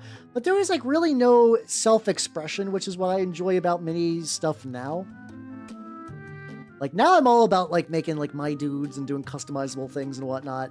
You could do that with War Machine. It wasn't like impossible, but it was like very difficult. It was very, very difficult. Like I don't even know if too many people were doing the like I'm gonna like take one of the existing characters and just make my own version of that, which is like a pretty common thing for 40k stuff. Oh yeah, no. Well, that sounds like fun. God, Nis are really cool too as like snow elves. Oh, I miss them. And then now the fucking Chimera is doing like some sort of like weird lizard guys. I like lizard guys and like fantasy stuff, but not what I want from War Machine. Taking a look at these lads. That guy's drying. I can either give another coat to the red, which I think is probably the move. I think giving another coat to the red's the move. And then I will, maybe apply a little bit more of the rough iron and then dry brush it and then start poking out like some of the, like the silver. I guess I could go and get the brown on that. Once again, the usual goal of like, can I glue you to a base? I think once I get the legs dry brushed, that's pretty much good to go. And then I can just like firmly grasp it like on that. Actually, that's it. But first time I get these bases. These are all from basically a lot of my Minotaurs looks come from the fact that I picked up a box. They were called like the Sons of Helios or like Helios or something like that. It was a like big, it was basically like a big Warhammer Greek collection, like 3D printed like collection. Like I think like sometimes things that are Kickstarters for like 3D printed stuff will just end up on my mini factory as a whole, just like a thing you can pick up later. And I think that's what happened. It was that, and I picked it up during like a sale like 2 or 3 years. Oh god. Sometimes I forget how long I've been into 3D printing when I'm just like, I go back into my backlog of stuff. I'm like, oh, I got this a while ago. At least with that, it's not like my mini painting 3D printing backlog is definitely not like, it's not real. But that sounds weird, but hear me out. Like I have a lot of STLs, but like unlike a lot of like my physical minis, I don't feel like the urge of like, I gotta print them all or this is all a waste. If anything, I just like having them as a big collection that like when I need a specific thing, I just dive into there. I'm like, oh, I could use this particular thing. Like, especially for like a lot of kit bashing, like, okay, I need like a weird like demon body for this, or I need like a weird axe or whatever. And I can just like spend like, you know, maybe like a couple minutes just like browsing through the ye olde my mini factory backlog. And if I find the exact thing I want, I'm like, oh, perfect. And I'll just print that off and it's, hey, and it works. Which is nice. If I felt compelled to paint everything I've ever gotten on there, I would never stop. I would never fucking stop. I got so many STLs. Because, like, you just basically get, like, a subscription to STLs. It's like, well, like, you know, $10 a month for bestiarum will mean that I will have minis that I can kit bash with, well, basically for the rest of my life. It's a great deal for that. I do want that open concept warehouse. God, I feel bad. So, like, there's a guy called, Trent Miscast, who's, He's a YouTuber that does a lot of like mini stuff, but he's also very much one of those like we're kind of take like a DIY punk kind of just like approach to things. And he decided to like soft abandon his regular YouTube channel for a project that was a permadeath blog where he's like, I'm gonna upload something daily. And I'm gonna like always try to like the day I don't is the day this channel dies. Like I think he'll go back to the other one if that dies too. But like, you know, that was the conceit. And he had this like really bitchin' room he was renting where it was like, I don't know where it was. He lives in Australia too. Like I think like rural Australia, which kind of like technically limits his options, but it was like a big open room with a bunch of shelving and whatnot on the outsides. On the inside was this like big wooden desk with other shelves and stuff. And I was like, oh, that was the dream. I'm like, that's the dream. That's what I want. And then like, yesterday he did a video who's like, yeah, so they're kicking me out because, you know, he's like got like I love his stuff to pieces, but like he's getting like very like maybe like 6,000 views per video on this series, which is good. Like this is not like a poo-poo thing. It's just that, like, it's really hard to live off of that. And people are sending him money and stuff because it's like, he's a cool dude and has been around the community for a while doing shit. But it's like, yeah, it's really hard to sustain that. It is really, really hard to sustain that. Like, and I think also a lot of times he would get deals where it was like, you know, it's like very rarely you can get the arrangements of like, okay, you can stay here for like free or reduced price, but like if a real buyer comes along, you gotta go. Like he took a couple, like I know he was basically said that happened to him in the past, and I don't know if the current place is a similar deal to that. Which like, it's like one of those things, it's like, it's shitty, but I also like, it's like a, like you kind of know what you're getting into with a bargain like that. Like it sucks to be in that position, but it is what it is. But yeah, so like I'm like, God, it's like I can't imagine how much you have to like succeed to get like a full ass like fucking workshop. Because I basically turned my house into a workshop, which has pros and cons. Like I do legitimately think that like, so like I have some basic household restraint, I guess. To explain what I mean by basic household restraint, like I still have a living room, and like in my living room is a couch and a TV, and part of me is just like, well, I usually just go to other people's houses anyway. If I could just get rid of all that and just like really just open up the living room, like I could do that. But then also it's like there's like some comfort to still having a house that you live in and not just like a like my current this room I'm at is a workshop. It is my computer, and then it is all like minis and bullshit. It is the room that I've transformed this into over the course of like half a decade. More than half a decade at this point. Well, yeah, no. More than half a decade easily. But like, I could go farther if I need to. And like, maybe that will be my thing for 2026 is just to go farther. Just go nuts. Go absolutely apeshit. How you doing, Turtle Sages? How you doing? You have a good point, Muckrin. For me, it's less about like space for like storage and hiding things. I really don't need storage. I just want like a big open room with a big table that I could put shit on. Like would I potentially like fuck that up and like, you know, like maybe just like misuse the space? Maybe. But oh boy, do I want it. Oh, do I want it? How you doing, Avalon? How you doing? talking about goals, aspirations, if you will. I don't know. I'm also realizing that I really have no recollection of any of my 2025 like New Year's resolutions. Like genuinely, I do not recall what my New Year's resolutions were. I know I made some. I'm fairly certain I made some. The tricky thing is, like, what app did I put that in? Like, I think at the time I was using Obsidian, and I've moved away from it just because it just didn't... Obsidian's a cool, like... Every now and then, I will find myself looking for ways to complicate taking notes. It sounds dumb, but there is, like, a whole subsection of the internet for taking these, like, fancy note-taking and data organization. Like, there's the concept, as somebody with bad memory, I really like the idea that I've seen some people talk about as, like, the second brain. Where it's like, you pretty much just kind of offload a lot of your, like, cognition that's focused on just remembering shit and just kind of, like, externalizing that through a series of, like, notes and storage things and whatnot, which I think is cool. I think it's cool, but it is basically taking what could sometimes just be a Google Doc and, like, hella complicating it. And I don't know if that's, like, the best way to do things. It's probably not, but I fall for that dream constantly, you know? Sure, yeah, but, like, tell me what VOD I mentioned my resolutions on. Like, I don't fucking know. I don't think I mentioned, like... I was on YouTube, like, multi-streaming, like, I think, like, even, like, late 2023. I don't know if I would have mentioned anything about New Year's in those, maybe.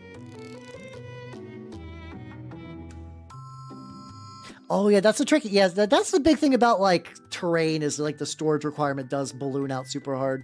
If you get one of those, like, modular, like, foam tile maps, that does kind of help a bit because you can sort of just reuse the same one for both sizes.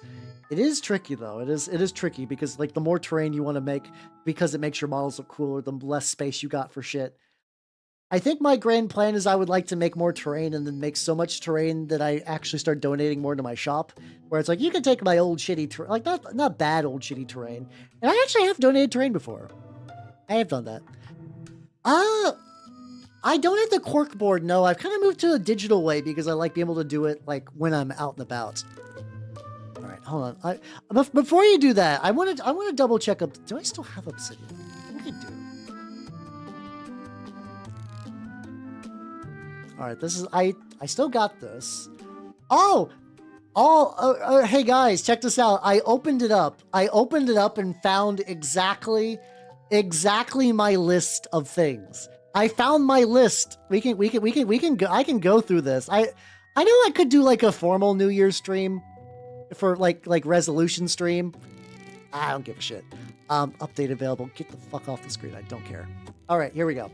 I'm not gonna put it directly on screen, but I'm gonna read through this while I work on the mini. So, all right. So I have a list of video games I would like to play on stream, and here's that list. I think I literally did one. Okay, here we go. Here's the list. Here's a Might and Magic 3. Chandelure, Darktide, Hard Space, Little Inferno, Power World. I did do Power World when it was new, but I haven't done it since. So I've done that before. Valhalla, XCOM. I did do XCOM.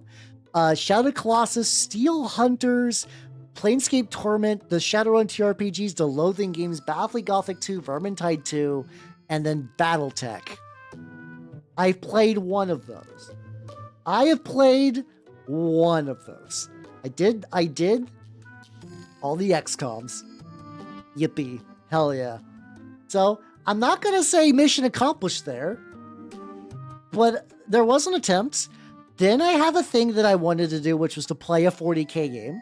I did do that. I absolutely did. I have played a grand total of, I believe, 3. Oh, here, let's see. I'll put them on screen. I'll put them on screen. I can see if I can copy paste that. That's true. I did play Vermintide with Loremaster. That's not wrong. You are technically correct. The best kind of correct. I think this also predates Space Marine 2 being a thing. Oh god, here we go. This is fucking gigantic. Why is this so gigantic? How you doing, Scrotus? I have not. I'm gonna be real. I liked XCOM, I don't see myself playing any of the I don't think I want to play modded XCOM anytime soon. Lulu, no. Let's move some shit around. All right, Happy Coelacanth. Lulu, you'll go here.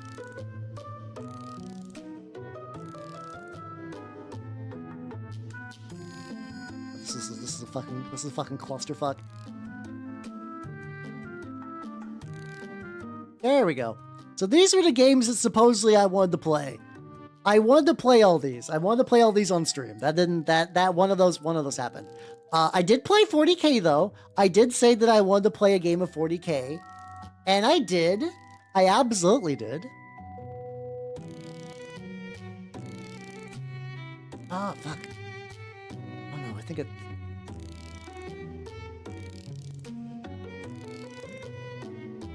Oh no, it hid my notes. Oh no, it hid my notes. How did I get back to there? Oh no. Obsidian, please. This is why. Oh, can I see? Oh, sec.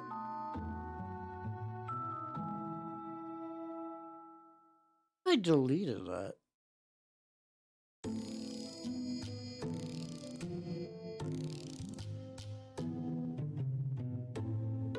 Oh, I see what happened. Okay.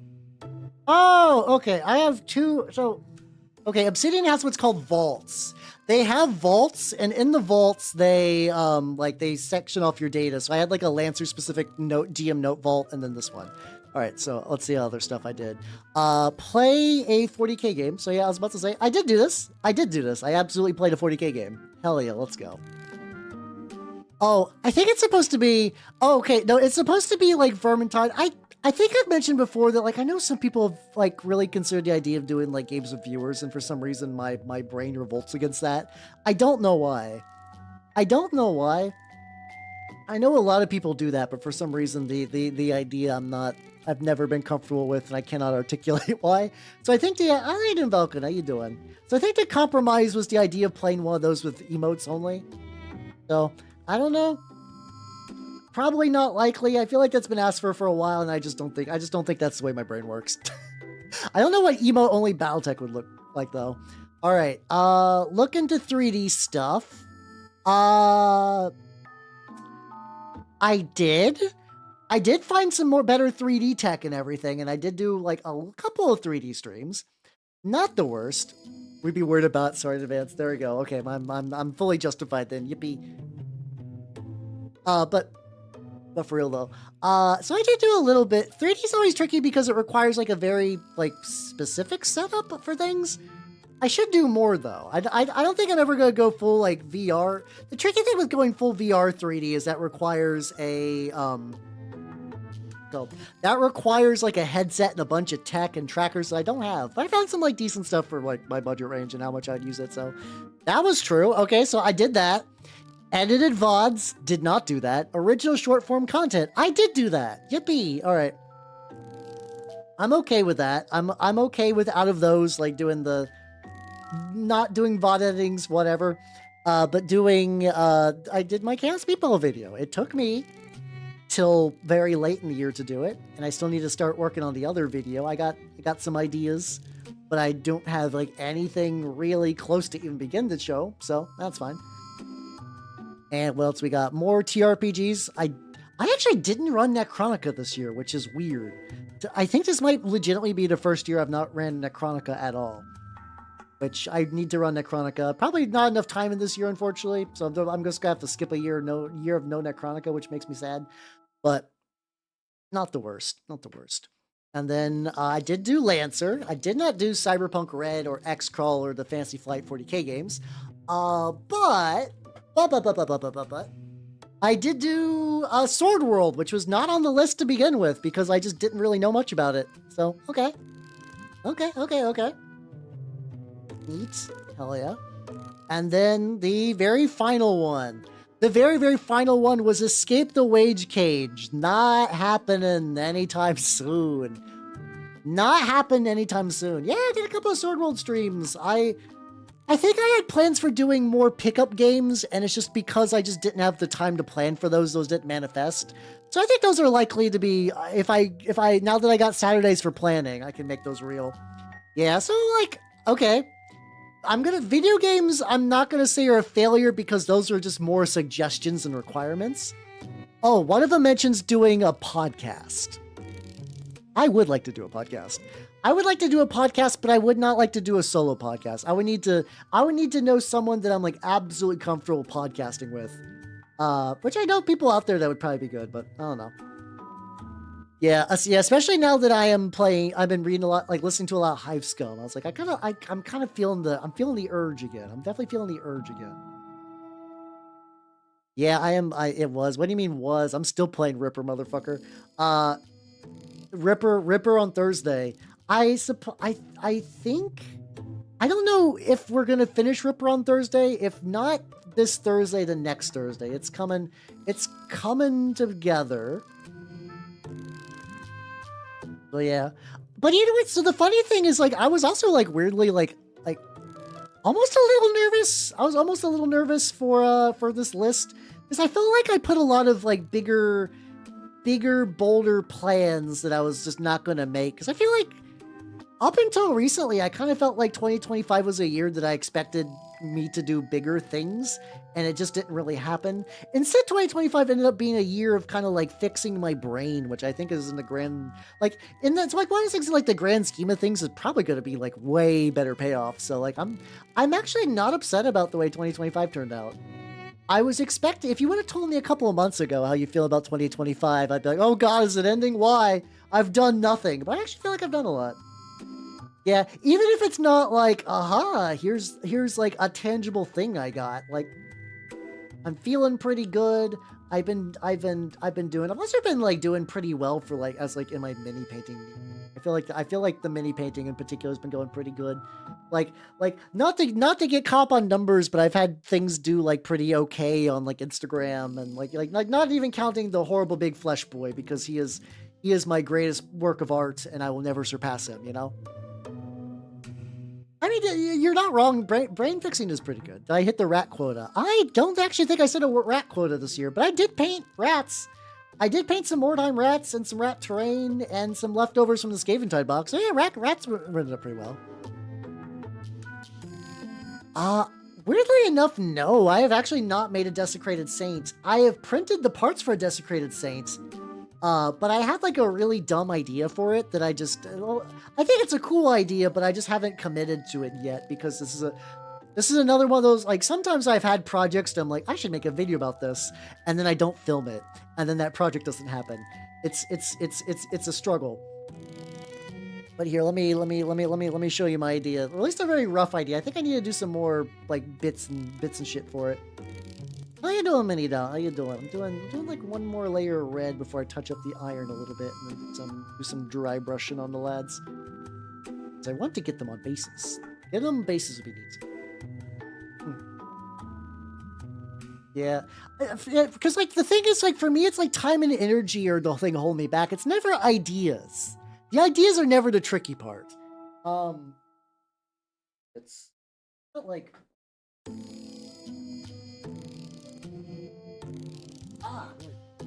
I tucked these like way under my desk. I have plans. All right. So the idea for these, so it's like, okay. Got these like the Desecrated Saint capes are so fucking big. But like, let me show you. It's like I got like the Desecrated Saint like torso and like some of the arms, and I think I got some legs in an area. I do got some legs. There we go. So I got most of the bits for the Desecrated Saint, and you're like, Hal, why didn't you finish it? It's because the idea I was thinking of is taking this Contemptor Dreadnought and like mushing it up with Desecrated Saint bits in order to make a Mara Gaul for Horus Heresy. I want to do that, but I just haven't like. I need to like kind of like play around with how I want to do the bits. Like, what parts do I want to be metal? What parts not? Like, do I want to keep like the crotch plate? How much of the torso do I want to fuck with? That kind of thing.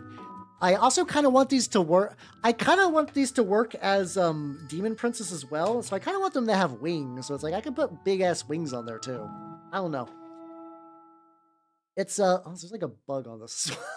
This is the problem, is that like I'll leave projects alone for so long, the like bugs creep in there.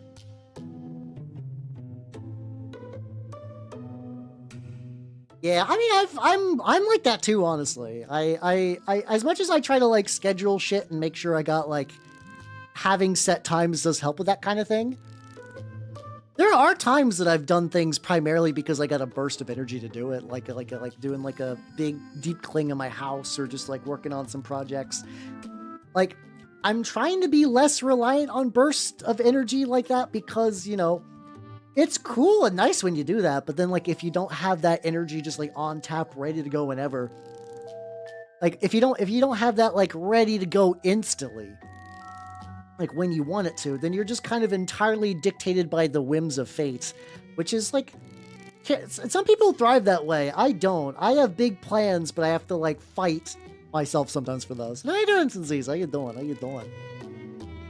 Yeah, I could do tentacles. Like that's like I said, another one of those that like, I'm not lacking ideas for things I want to do for my next YouTube video. I just have not like settled and like started filming and script writing and stuff like that. How you doing, nobody? How you doing? How you doing?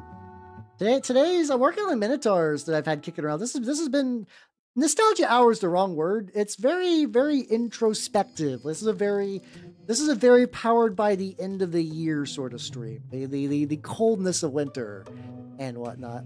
How you doing, Yui Talon Dueling? How you doing? How you doing? How you nerds doing? Also, you'll be happy to know, Dueling, that the new outfit I'm getting is still gonna have thick tail. Naznamama has confirmed thick tail will continue to be real because I asked for it. I'm also hoping that the new outfit is going to bridge the gap between Mimic Elf and Elf, if that makes any sense. Mostly just because rigging is a lot. I love that nerd expression. I'm glad I got me a nerdy emote. Get these little red bits. And she'll be able to like dry brush and stuff. I like the gap too. The gap is fun. Don't get me wrong. Paying for the gap is rough. Paying for the gap is rough. I like having both. And like this is not like a full change. I'm still gonna use this, so don't worry. Don't worry, this version of Elf will be around. But I do got some shit cooking that I'm very excited for 2026. 2026, I'm very, very excited about that. So it's not like, it's like going to the idea with like 2025 is very much a like getting the shit together year. 2026, I think, is where that's going to pay off for sure.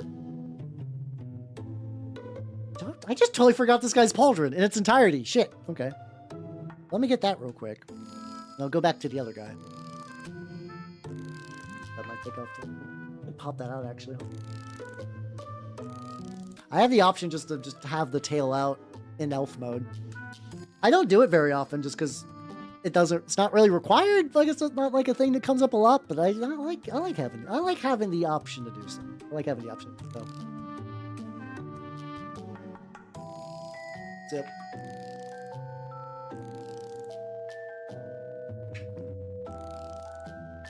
Once again, I'm in that weird spot where I'm like actively melting, but I know if I like crack the door or literally change anything, I can feel the coldness of winter creep upon my abode. My frozen domicile. That's not the worst though. It's not too bad.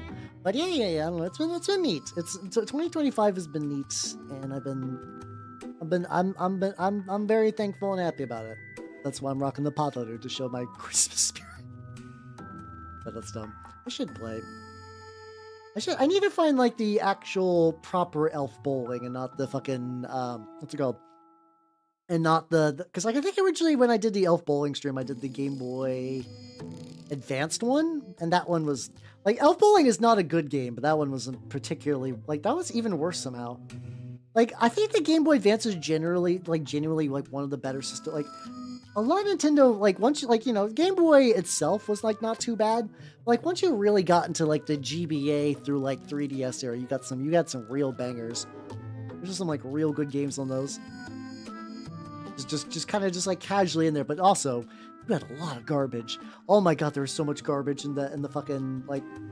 I think mostly the GBA era, because that's like it'd always be like, oh yeah, here's a licensed game. Licensed game's probably going to be like bad, but sometimes you would get like you would get like the Lord of the Rings licensed games. Those Lord of the Rings hack and slash, I have like. I can't say anything about their objective quality, and I never directly owned any of them, but I remember those were games that I would play. Like, do you guys kind of got that like whole genre of game in your head of like games you've only played at other people's houses, but you still like?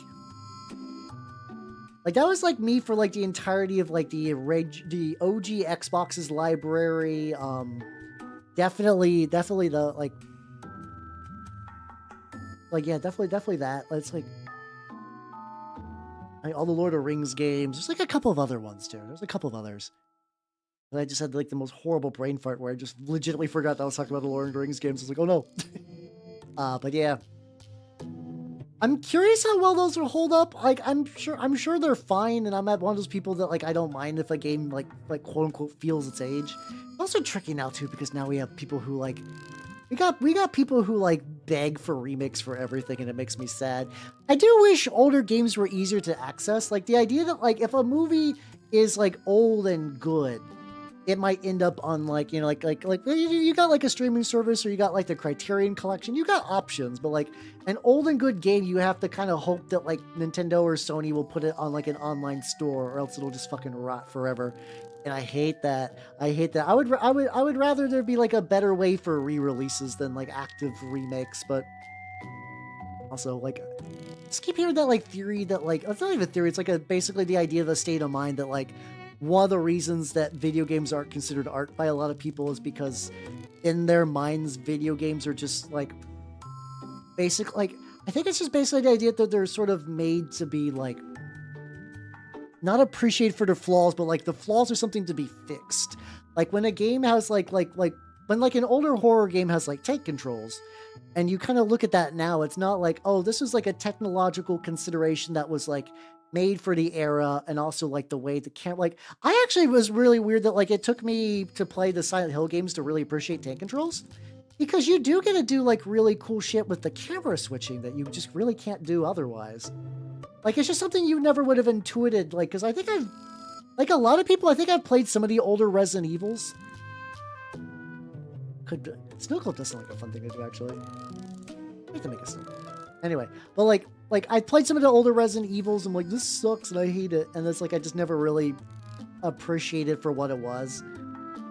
But yeah, now I think it's like a lot of stuff, it's like, oh, like, Final Fantasy VII is considered, like, one of the classics. It's like, depending on, like, no matter really how you feel about it, it's like, it's like a pretty big deal in the world of RPGs. But for a lot of people, they're like, oh yeah, these graphics that were really cool at the time, now they're bad.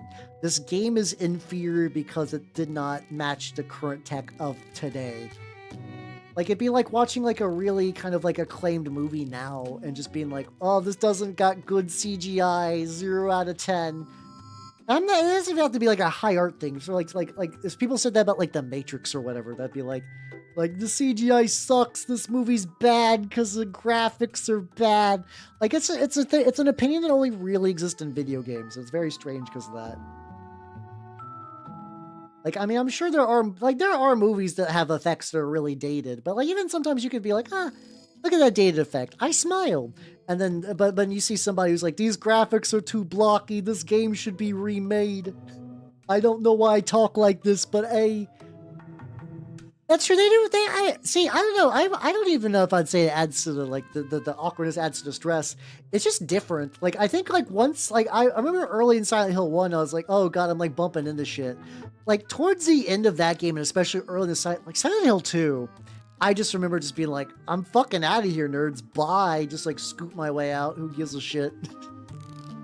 I was just smoothing and gliding. I didn't give a fuck. It was like very late into the game where I reach an era where it's like, oh yeah, my health is low and I have to maneuver carefully, and this is a little awkward. Prior to that, I was just like basically just like styling on the nurses. I would just swoosh out of there and they could do nothing. I was James Smooth Moves, man. It was fun. Fun. I need to play The Room too. There's like, I stopped at Silent Hill 3. I'm like, maybe I'll go back to the others. Maybe I'll go back to the other one someday. Though I'm still committing to the idea that after Ripper, after I mean, I do also style on the maids. I just don't know where they are at. Once I find them, I will certainly style on them. But I do think very much that the next game is still going to be Fallout. Half-Life. I keep saying Fallout. I keep saying Fallout's going to be the next game, and I'm good. Like, I don't have any real desire to play any of the ones that aren't the OGs, and I've already mentioned that I probably won't play the OGs because I don't know how well I'd do as, like, a person streaming that live as entertainment. I do like, it's like, I'm not one of those people that hate the Primaris helmets as much as a lot of other people, but I do like seeing the old Angry Marine helmet, like the old like big chunky Angry Grill. That is just like such an iconic helmet. And I know that like the entire, like, it's kind of funny just seeing G-Dub slowly kind of like step away from the it's like Primaris are like, in terms of design, like, legitimately, I see, like, I feel nothing about the knee flanges things or whatever. Some people fucking hate those. I'm just kind of like, whatever. Like, some people just, like, really hate those, and I don't like. I do like Beakies, too. I mean, I got a unit of Beakies that I will be painting during the... Fuck, when am I going to get the Cageathon? Well, actually, not the Cageathon. Yeah, no, it's David Cage. It's the Cageathon still. I was like, when the fuck am I going to do that? But I was like, oh yeah, no, I could just do that during a painting stream. I was like, if I do all the Half-Life games, they can't be like that long. I have to imagine like each Half-Life will probably take like 3 streams maybe. There's like 12 hours per Half-Life sound right. I mean, I guess there's only 2 big ones. I know the episodes I think are smaller. I think. Like that conceptually sounds right.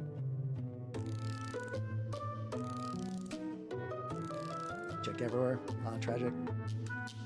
I do want to go to Adepticon. This is another thing I keep like finding out that there's a lot of like, it's actually really interesting because for like VTubing events and stuff, everything does seem to be like localized in the West Coast, but I keep finding more like indie wargaming cons and stuff that are just like straight up like East Coast that I could reach. And I'm like, ooh, that's nice. Ooh, that's going to be good. That's going to be good. So like maybe I'll have to try to show up to some of those as well too. Play Half-Life that's worth those Quake. Listen, I have to know. I have to know what causes the Half-Life 3 psychosis.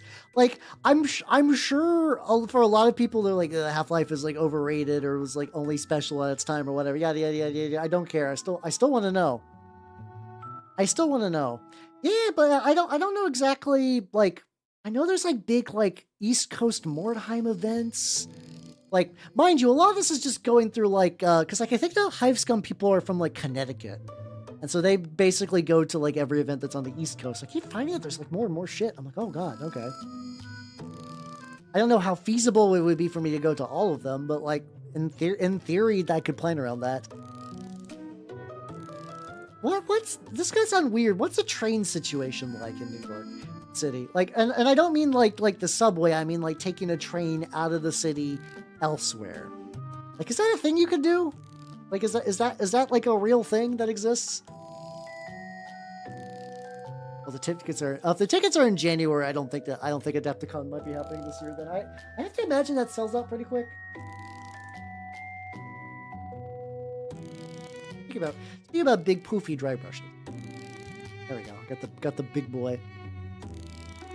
I know personally I go to MagFest by train because for me train is just such a nice way to travel. I love it. Also, I don't got to deal with cars or parking or anything. That do be nice. Like I'll have to like Uber and stuff. But like Uber, why am I saying Uber like that? I'm saying Uber like I'm the fucking Swedish chef. But it's fine. But yeah, it's going on train. Also, I'm also gonna hide these. I'm gonna hide the games list. Now, the nice thing about the games list is I can go, you know, just because I put them on there as a thing I didn't do this year doesn't mean I can't do them next year. So maybe Maybe some of those could be real. No guarantees. I didn't get it done in a year, but you know. Oh, so it's like an hour. So it's like an hour commute to the train station and then go. I mean, it's not the worst. I don't know. As somebody who grew up in an area with no public transport, my idea of like, oh, you know, that's not too far. Like I've driven across the multiple states in a trip that took like all day, and I'm like, ah, that's fine. I know but I also know people in some countries that have like really good public transport where they're like, what do you mean that's gonna take an hour to get there? Like I'm like, I just think back. It was like a big thing where I think people were talking about that like. It's just like another one of those like UK US differences where somebody was talking about they're like, yeah, I don't visit my dad very much. He's like X miles away, and somebody was like, wait a minute, that's like a 30-minute travel, and they're like, yeah, no, it's because of, you know, it's too far away and whatever. Like just take a fucking train. The trains are real. But that could also just be a cultural thing too, where it's like your how long a trip is considered is like varies depending on like where you're at. If you have access to a car, like I don't know. I'm the idea of going to an hour to a train station isn't that crazy to me personally. Oh, if you got a bad back, that'd be true, yeah. If it is a back issue, okay, that I guess if you got one of those like little rolly luggage things, but then that's also more money to spend. That is true and also a thing. Fair point. Yes, actually no passer. Wait, really? I guess Canada's also a big place. So that's probably not too surprising in the grand scheme of things. I'm also realizing I forgot that these got like little built-in patches of dirt I'm gonna need to hit up.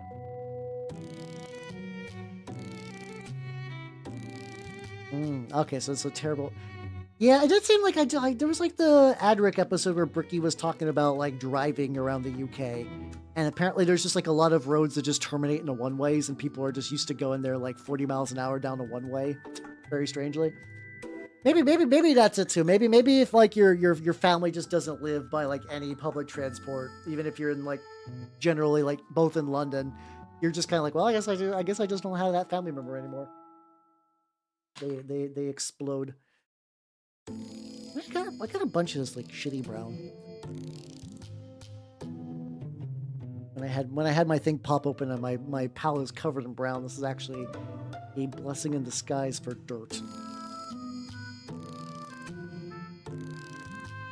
I'm gonna like dry brush this right now. I'll probably like worry about like dry brushing and shit the dirt after the I get to an I'm only like 2 hours in actually. I'm actually getting like pretty decent time on these guys. I think out of all the games I would, Trench Crusade feels like it would makes the most sense. I probably wouldn't bring my quartz. Like ideally, I think maybe something that could fit within like a particular, well actually I don't know. If I took one really useful box, like if I got the bigger ones that could hold a 60 mil, I think if I bring like a warband for Trench Crusade, that's like a pretty solid army to bring, a game to bring.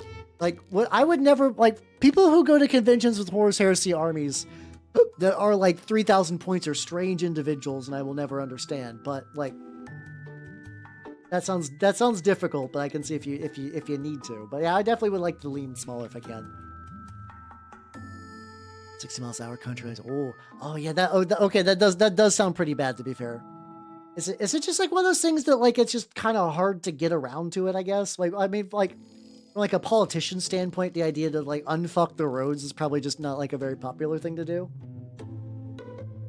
You can see now it's starting to get chilly. Okay, so not tweaking the heat was a good idea.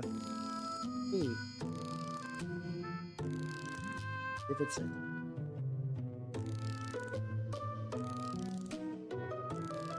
Hey, there we go. Hey, congrats on beating the mission. Hell yeah, let's go. Yeah, I think it's always those things that like there are like I think every country has that where it's like there's like an infrastructure thing that could be fixed, but it's not like a cool flashy thing. Like the idea, like I'm sure there's some candidates that like pull like basically like you know, like have a platform like we're gonna fill in those potholes, and like that's a useful public service, but I think opposed to like saving money on taxes or like opening schools, like that's like I'll just like even if like the tax stuff doesn't happen or like a lot of the school things fall through, like even the promise of those is just so much bigger and more like bolsterous. So people are more inclined to kind of go that way. Maybe that might be it. Oh, there's also just some towns that you just, yeah. Isn't there also like, I vaguely recall seeing a thing where like, I think there was like there's like some town, I want to say it might be in the UK, I could be wrong on it, where there is, no, it might be somewhere else. Maybe, actually, it might be in Germany, I don't know. There's like some European town that like straight up, like there's like a big railway that could connect a bunch of towns together, but for some reason, one town in the middle was just like, nah, we don't want this railway anymore, get fucked. And they pretty much just killed an entire line of like pretty good transport. And like, especially if you have to deal with that between countries, that sounds extra rough. If you're like, yeah, we want to do like a railway, it'll be nice, and then, you know, it's going to bring in some jobs, it's going to make things nice, and the areas it's going to go through is like not going to affect civilian populations, and if some other country is just like, nah, we're good. Good. Oh, that's also true. Yeah, it does take time to fix potholes. True. There's got to be an autistic train. Well, maybe not autistic train president, but there's got to be at least an autistic train governor. I know that has to exist. I know autistic train governor has to be a thing. How you doing, Fuber? How you doing? Welcome. Oh god, it's so many trade. Don't worry. Once you get all the tiles, though, it's going to look nice. It will be worth it in the end. At the very, very end, it's going to be good. How you doing, Dara? How you doing? Also, congratulations on the new model. I have not got to see it in action, but everything that you posted on Twitter looks really fucking banging. How you doing? How you doing? Life is good. I've been doing good. I've been feeling really introspective lately. All my favorite dead VTubers are returning from the grave. Life is good. Life is good in Elf Household. Life has been very, very good. Now I'm working on some Minotaurs, which has been legit. You're doing great. Hell yeah, let's go.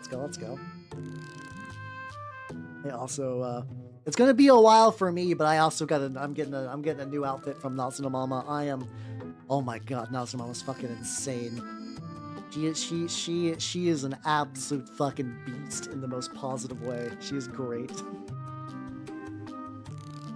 I just love that. So basically, for like context, I've already mentioned before, so this isn't spoilers. The next outfit is gonna be very armored. And like straight up, just like when she was pricing things out, she was like, "Hey, can I put Pinyo in like a little like cape and outfit, like a little general outfit?" And I was like, "Fuck yeah, you can, Nazna. Fuck yeah, you can. You can absolutely put my rat in like a little thing." I think I could show that.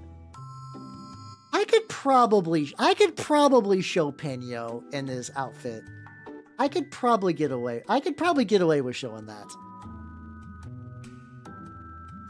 Let me get a little bit. I'll show Pinyo. I'll show Pinyo. This is not spoilers, and I don't think it's gonna like change a whole lot. So I don't think it's gonna be like leaking a Nazuna thing she's be uncomfortable with early. I think it'll be fine. Get a little bit on there.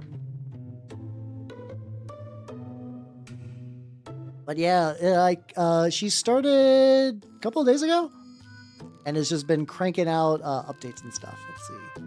Oh, I hate the new Twitter way to talk. All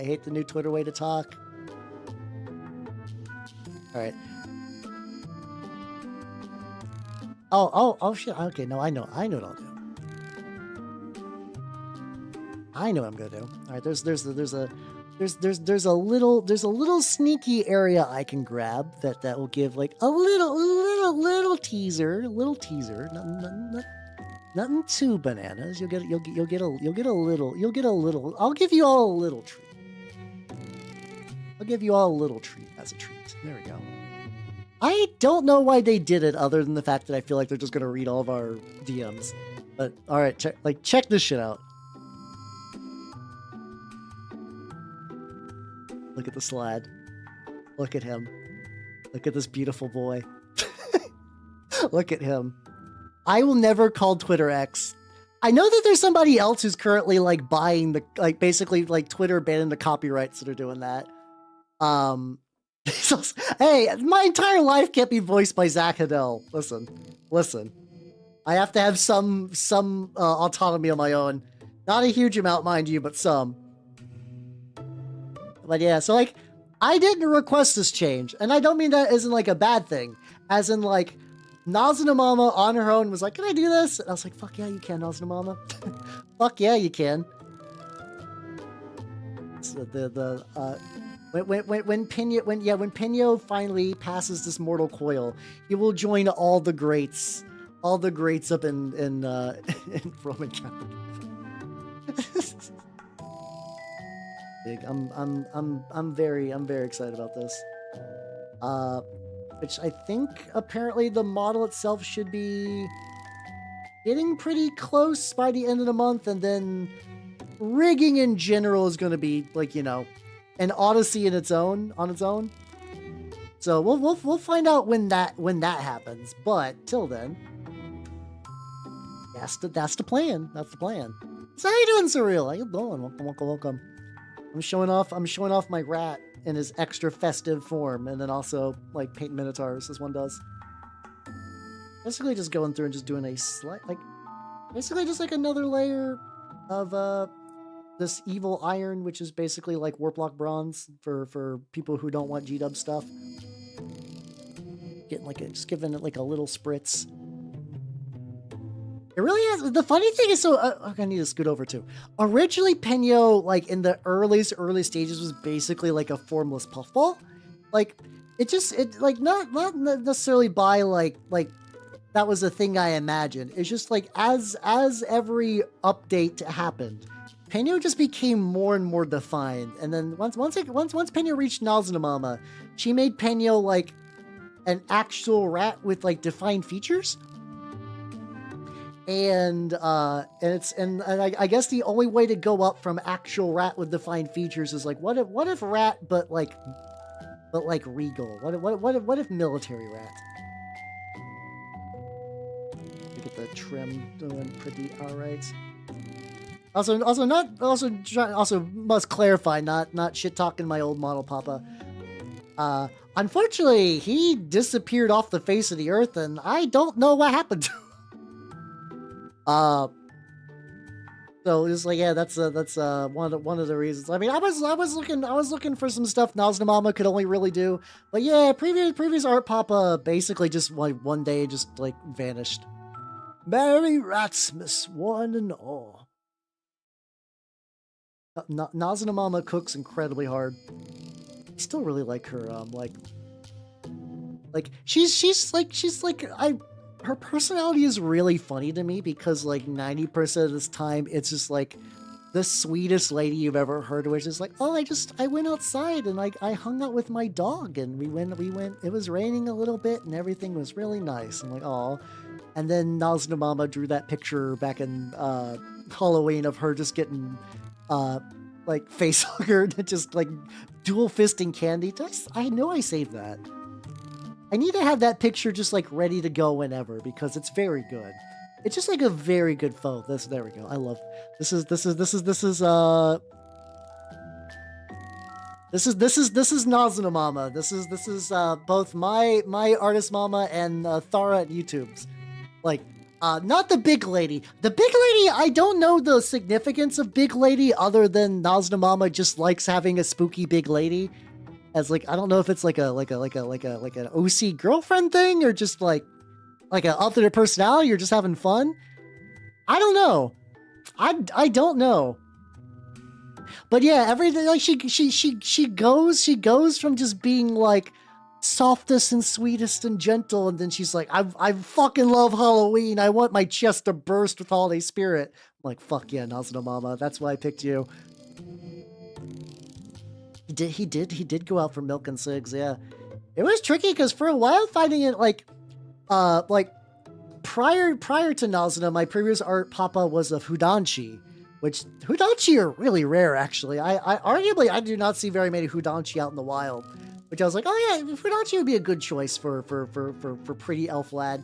For context of Fujoshi, you know, like Rotten Girl wants to see anime boys kiss. Fudanchi is just a dude equivalent. dude who wants to see anime boys kiss, more or less. So it's like they're definitely smaller in number. Yeah, I mean, sometimes you need emotional support, big lady. But yeah, there's basically like a friend of mine, because like I was looking around, but I wasn't really finding much. Like I think for a while, I forget if I DM'd the Juniper. I don't think I ever did. I don't think I ever DM'd Juniper. I thought Juniper would be legitimately a very, very legit model mama, and I know she's done it a little bit. But I don't know if she's like really ever does like commissions or anything, but her stuff also fucks incredibly hard. As far as I can tell, she has one VTuber child, and it's like a little gnome lad, which is not what I've expected. Like, she didn't do a bad job or anything, but like, I feel like if you go to like the crazy bug lady VTuber, and you're like, I would take one gnome, please. Like, that would not have been the route I would have went if I was gonna have her draw my model. But you know, sometimes you do it. Sometimes you do it.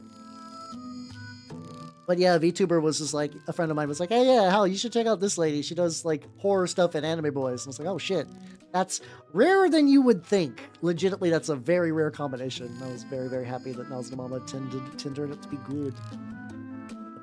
I don't think Samara from the Ring's that big. I recall Samara from the Ring is kind of smaller in scale. It's been a while since I looked at any stuff from the Ring. There was a period of time I remember I was like actively reading like the manga novelizations of the Ring that was more kind of in line with the Japanese story. That was just a thing that I think a local library had, and I was like, "Ooh, this is cool," and I retained none of it because my brain is great at retaining like information. What's a data? I am robot. I'm a robot built in a lab to forget shit. I'm clearly the most powerful. God. Now, like, you understand why conceptually when I looked into those things that were like build a second brain by externalizing your information, I'm like, yeah, no, that sounds good. You know, that sounds exactly what I'm looking for. My brain is garbage. Give me something to grip onto. Give me something to grip onto. I would love that. Thank you. Thank you, please. Let me keep all this shit I'd forget on a funky little note-taking app that I can access from anywhere, and that'll be it. That'll be it. I'm not putting like personal info on there, but it's more like, hey, I found the cool Instagram tutorial for like some minis, and it's like, if I don't, I'm not going to remember this at all. But if I write this down in like my little like external note and I organize it properly, I can find it later. And I have been doing that. That actually has been nice. I used to, because like sometimes if you're just on Instagram, if I'm on Instagram, I'll just bookmark tutorials. I'll bookmark tutorials and then I just don't check my bookmarks, but I've moved them out of Instagram, which makes them easy to find. How you doing, Sola? How you doing? You're already painting? Oh want Oh fuck. What you painting, nerd? What you painting? I am currently painting my way through some Minotaur lads because I want to paint some Minotaurs. Because really, it's even funny. It's not even like I want to paint Minotaurs. It's like I saw these guys on the shelf and I was like, oh yeah, I should do that. Sadako Samara. Oh yeah. I vaguely remember that. There's like because Samara is like the English localization of the Ring is basically considered like a separate canon. I think there's because if I vaguely remember right, there's some weird shit. What's it called? There is some weird shit where like in the original Ring, I think like Sadako got like assaulted and she got like, I forget if it was syphilis or like she got some sort of STD from it. And then when she like drowned in the Ring, there was some weird shit where like that merged together, which is why this guy's got like this like weird infectious stuff going on with like the tape transfers and stuff like that. It's been a bit since I checked into that, but I believe that's how that went. Oh fuck, we got ad break.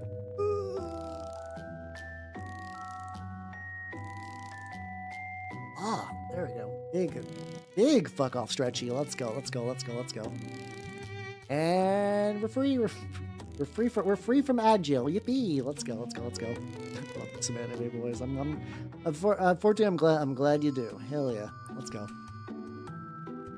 Oh god, the idea of you being like the pun on Standby friend, they're like, we need a pun, and they just fucking like call you in, like they're like, Like they call you in like somebody who's on retirement. They're like, listen, we gotta get you back on the field. They're like, I gave up that life. I mean, that's not true for you at all. You have not given up that life, and you'll never give up that life. But that's like, I know one guy. I know a guy who can pun hard enough to help save the world. They're like, but you're crazy. He's gonna pun way too hard. They're like, sometimes you gotta be crazy to survive in this world. I don't know where I'm going with this action hero thing. Agent J. Or maybe there's some like kind of like Cockney rhyming slang where it's like you're Agent Blue for Blue Jay, but they just call you Agent J. I gotta get like a bunch of like regular metal stuff. I also gotta paint. Oh, I need to paint the guns red. I did not paint the guns red at all. That's fine. Agent J walking.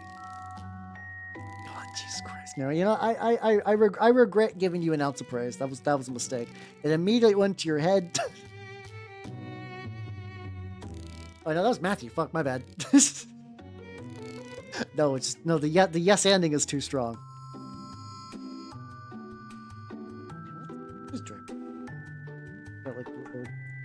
These guys also got like a lot of like jewelry, and I'm gonna need to deal with the jewelry at some point. Not now though. Not now. Eventually I'll need to do that. Today's main goal is that I no longer want them to be freestanding. I want them to be on bases, and that anything supplemental to that is gravy. I made my because I was harassing Prim. Oh, is it funny? I've never actually made that connection till right this moment. Because like for me, I usually set my name to Green when I can because Green. Oh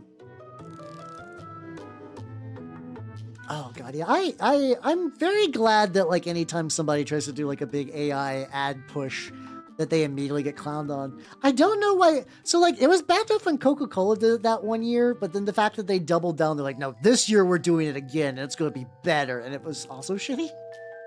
It's like, I don't know what you were expecting, buddy. You could have just like hired a cast.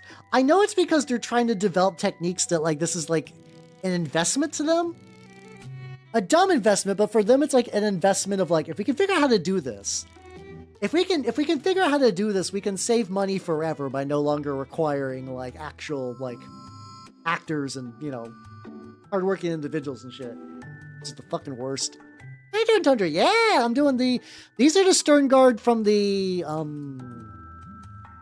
Leviathan box. Though I have replaced all their heads with firstborn heads. Except for the one that already came with a firstborn head, because I thought that'd be fun. And I also gave him, Minotaurs regalia and whatnot. As one does. Now what I'm doing is I'm doing warp block bronze because this is not warp block bronze. This is rough iron from this is rough iron. Is this the full squad? I know there's like, I think these are ones that only stick in squads of 5. I will very likely never actually play with these guys, but I want them to. Is Pedro Cantor getting a mini, or is this like you're hoping and dreaming? Supposedly the new Grotma stuff is spoiling, like, they mention stuff directly for the Iron Warriors. And you ever hear a rumor that you're like, this feels like it could be Cope? You feel like this feels like it could be Cope? The Cope supposedly is that for 11th edition, it seems like the Iron Warriors might be getting their own codex. Which, I mean, considering that they, like supposedly that, like, they could also put in, like, Dark Mechanicum and then also some, like, Vashtor kind of roll them into that.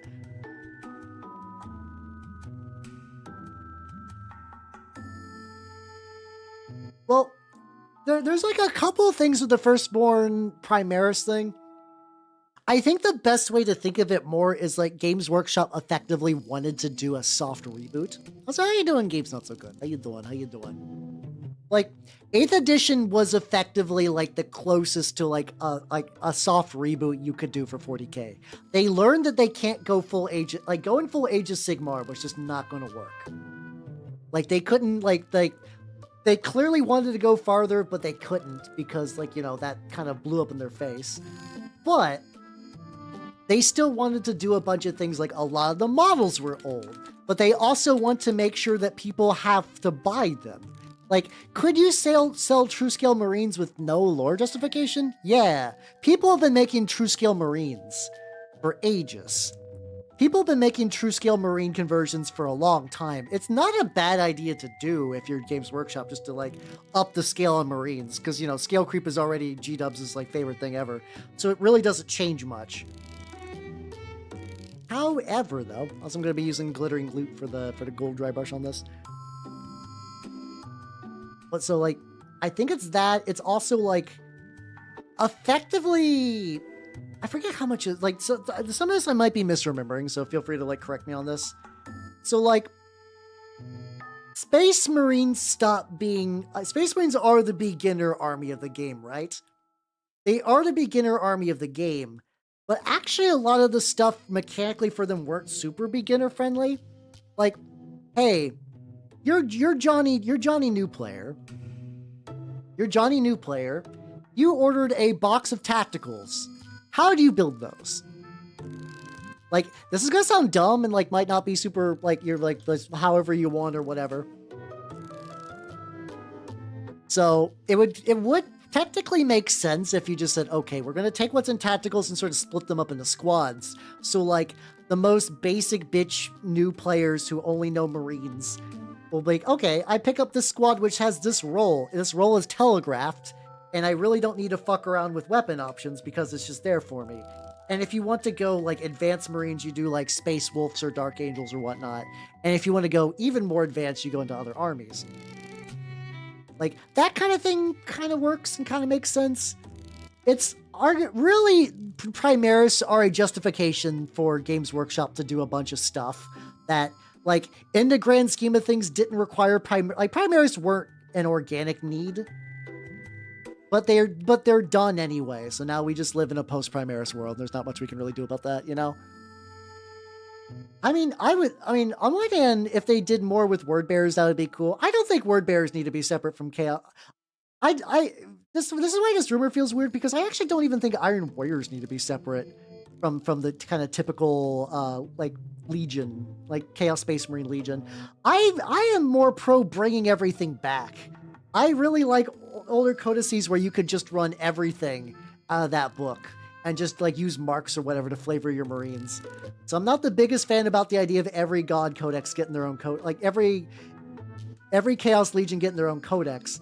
But then also it's possible that maybe they might implement some of the technology they use for, like, technology is like effectively like writing style and tech and whatever, for like how they do, like, you know, codex like Black Templars, where it's like you're using a lot of the base like like data slates or whatever from the main game, but you know, you got your own unique shit and some tame shit.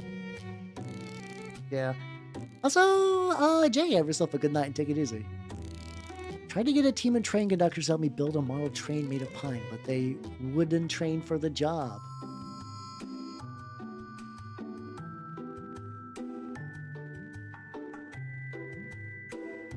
There we go. Have a good night, Jay. Take it easy. Yeah, I play Chaos, so really the whole Primaris thing doesn't matter. And honestly, if you like read the books, a lot of times Primaris Marines aren't significantly different from regular Marines. Like, they don't feel particularly different to me. Like when I've read through stuff, like the only big thing I noticed is that when I read the book on the Exorcist chapter, and like that one was kind of neat. I'm not gonna say it's like my favorite ever, but like, you know, they're a cool chapter. They're fucking weirdos. But like, you could definitely tell in that book that when they're advertising a Primaris model, like, this guy's the leader of a Reaver squad, and he's got his Reaver helmet, and then you got the reduction. It was basically, even though it was a book on the Exorcist Space Marine chapter, it was really a advertisement for that that entire like Phobos armor battle box thing from a while back. I don't know if those were contemporary with each other in terms of like the boxes out when you could read the book. But definitely you would read, if you read the book and you're like, I actually really like this, I would like to play this on the tabletop, you would just go to your G-Dub store and they'd be like, how do I do this? And they would just be like, pick up that box. Pick up that box, little Timmy, and you'll be fine. Okay. Yeah, well, I think it's just because, like, I mean, you know, it's the usual that, like, fucking Space Marines are their bread and butter, so anything they do to change that is going to require, like, kid gloves and other, like, bits of special bullshit, just because, like, it affects a lot of people, and it also, like, that is where the money is made. Like, I hate to say it, but, like, when Games Workshop cut, like, half the models from the fucking Drukhari, like, did people complain? Yeah. Does Games Workshop give a shit? Nah. Because, like, that really doesn't fuck with their bottom line that much, and it just meant that there's, like, less molds they have to keep in production. Yeah. Yeah, I think, like, that's also true. I also do see a lot of people that just, like, I would really like Primaris if they had old helmets. I will say that you can just, you know, the old helmets fit fine. Like, I did that. That's what I did for these guys. I just gave them the older helmets. It turns out pretty good. Pretty legit.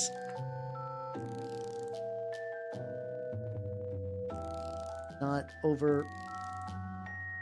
kind of like not overbrushed the gold. So far the gold is actually going on pretty smooth. This is effectively, this is a new gold and a new bronze for my Minotaurs. I think overall both of them are looking pretty good. Like they I can tell like the gold is almost like maybe a little bit more silvery, a little bit compared to the gold I used to use, which was the Army Painter gold, which is slightly more of like a older gold.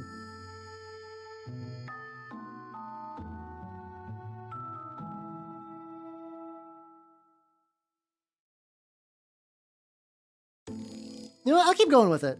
It's like I do have the other gold that I could use if I really wanted to. I think I'm gonna stick with this and just see what this looks like, especially once it's all like enamel washed and whatnot, you know? Timmy's gonna go for the Knights. Timmy would love to go for the Knights, but Timmy's the people holding, like, assuming Timmy in this instance is like a small child, there's no way Timmy's gonna afford Knights on his fucking allowance. I wish Timmy the best of luck on his paper route to afford some Knights. Because I'm sure some person out there is like, yeah, I really wanted Knights, but they're expensive, so I took a summer job and I got me a cool big old Knight, and yippee! I'm like, glad for them. Hell yeah, let's go. Yeah. A lifestyle game to like what? Yeah, that's. I think it's also some of this is also because of like the fact that like Games Workshop, like, it's kind of neat that they decide to keep a lot of their like model production in the UK. But like 40K just kind of went from like niche thing to like a big sci-fi brand, so it's just they can never keep up production now. So like they're like that, so that gives them double incentive that like, oh, old thing, drop it. Like, we don't have the time to make old thing anymore, let alone old thing that didn't sell well. Because that's why FOMO boxes are nice for them, because they can just make a FOMO box, put it out, it gets sold, and then they move on. Like they don't need to maintain that box and shelves. It's like it's them coping with the situation they're in ways that make sense from a business, but sucks as like person that wants to get their minis. And then that kind of lessens out as like you go to like armies that aren't Space Marines, but still, you know. That's how you doing, so how you doing? I feel I'm not legitimately surprised. That feels like something that would be like a web show. I don't know if web shows really exist anymore. Like I'm sure they do, but like when I say web show, I mean like people getting together online to make like a narrative like TV show like show. Almost wonders if those will ever make a comeback, considering that like streaming services are being the way streaming services are as of late. If some like goofy independent people would kind of take advantage of that or not. Oh my god, you cry. Hello, Space Marine Chaos can keep theirs. No, here's the thing. I love chaos. I love chaos, but without the Imperium, chaos doesn't work. I feel like you need the Imperium. I don't mind if they're like chaos gets more spotlight and everything. That would be cool. I don't know if I would even as like number one Erebus apologist. I don't think killing all the loyalists would be great. Yeah, I mean, yeah, That was me with the Night Lords Kill Team box until apparently I found out that it's available in the shop right now, but I'm not gonna buy it because I got, new model. I gotta work on the new model and whatnot. Yeah, I do. Yeah, there has to be something for like why no like space dinos. Like, I mean, they could just bring back old ones if they wanted. Like old ones, like some old ones managed to escape. They've held up in like a fucking time bubble. They're back. They're pissed. Space dinos. Though if you do want space dinos to have access to a 3D printer, I will say One Page Rules does got you covered pretty well. They basically have a clone of their entire dino range that's in space. And it's pretty much exactly what you would want. Like, just imagine what you want from Space Lizardman. They got it. It's there. You do not need to adjust your vision. It's real. How you doing, Defender of the Darkwing? Oh no, listen, I like Magnus. Magnus fucked up. Magnus fucked up, but like as usual when it comes to stuff, if Big E just told literally anyone anything. Defender of the Darkwing, thank you for the follow. Welcome to the workshop. All you gotta do, all you have to do is be like, my sons, listen, don't do this. I'm gonna be doing something really important that if you do any warp fuckery will doom us all. Like, he doesn't even have to tell like super deep. It just has to be like a little bit. It's like a little bit of, just like a little bit of info, Biggie. How you doing? I know everyone messed up. Hi, how you doing? If you do not know me, I am Halbernaut the Mimic Elf, miniature painting VTuber of the Nurgle's game variety, though today I am, as a little treat, I'm painting some Loyalist Marines, specifically Minotaurs, because I like Minotaurs a lot. They're fun to paint. Legitimately, my initial interest in the Minotaurs is because I find painting, all you gotta do is just take some fucking, I'm using rough iron from, what's it called, from Army Painter, but you can also use Warplock Bronze, which is what I originally used. And you can just hit them up with a dry brush of a gold afterwards, and ooh, they looking good. Ooh, they looking Space Marine out of 10. Let's go. Oh yeah, I forgot there was the whole like Magnus shard thing. That's one of those plot points that like I've heard of, and I've just not gotten far enough in any of the Horus Heresy books or really anything to do that. I know apparently there's like an Ahriman quadrilogy that's apparently really, really good, and it's on my to-read list at some point. I don't know when, like, I'm still trying to do the very first 5 books of the Horus Heresy, which I'm reading way too late because I've read so much other shit. So I might take a break and do Ravenor after I do all these instead of doing Ahriman stuff. I haven't read a lot of Chaos books lately. I need to fix that. I'm primarily a Chaos enjoyer, so I need to go back and like read some more stuff. I do have like a couple of book am I thinking? Oh yeah, there are some Alpha Legion books I had like kind of bookmarked to look into later that I have not gone forward with. All right, there we go. All right, we got very, very rough dry brush on everything.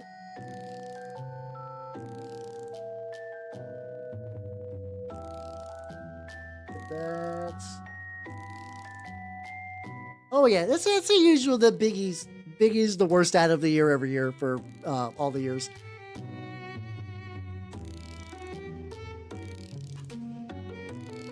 Oh, that's cool. Have you posted your theme, your dudes, Matthew? I feel like you probably have. I might need to double check on those. Hell yeah, let's go. And now what I can do is, now that I did some dry brushing, I can take the tan color. I get it like reasonably thin. So I originally want them to have kind of like more like cream. I take tan and then eventually do like a white on there.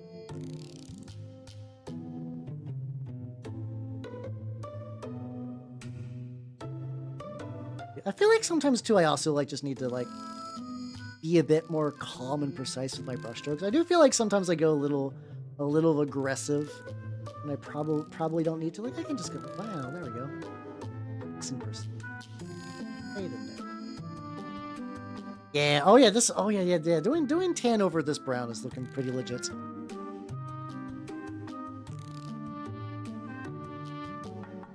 I'll need to, maybe that might not be, I don't know. I always feel like every now and then when I do like a bunch of like one particular type of book, I usually kind of duck out for a bit afterwards. So like I could maybe look into the Burning of Prospero like series of stuff. That might be fun. I don't know. God, there's so many books. It's interesting because I'm actually weirdly at a point in time where I actually kind of want to go back and reread some that I've already read.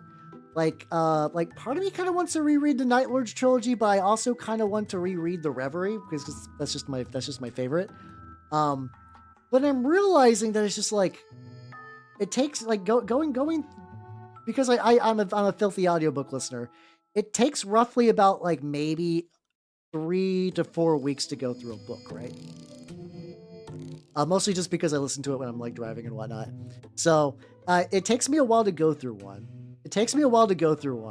And in that time, it's just like, oh god, I don't know, maybe it's also one of those things too that like my brain has also kind of reworked itself as like I have to always. I guess it is a very like consume mindset. This is something like I like kind of like undo a little bit. Just treating things that like ostensibly I'm doing for entertainment as like a burden. Like, yeah, it's like I have to read all the books. Why? Because I have to read all the books.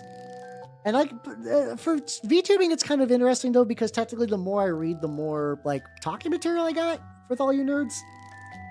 But also like this is like a fun thing I'm doing. I probably don't need to get that in the weeds with that bullshit.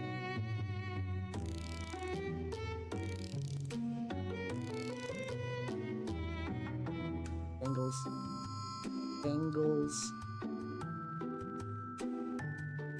Where we go? And also like once again I'm painting Minotaurs while listening to like the most stupid fucking Toho dubstep. I don't think I've actually listened to the rest of this album, but yeah, no, there's just like straight up an Iosis just like Toho dubstep album out there. I fucking love Iosis. They just do like whatever the fuck they want. They're like really fun for that. Yeah. Oh yeah, no.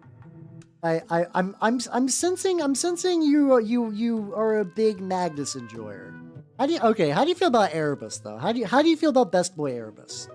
Like Magnus, sure, he's cool. He's got a big eye. He's big and red. He's big psychic.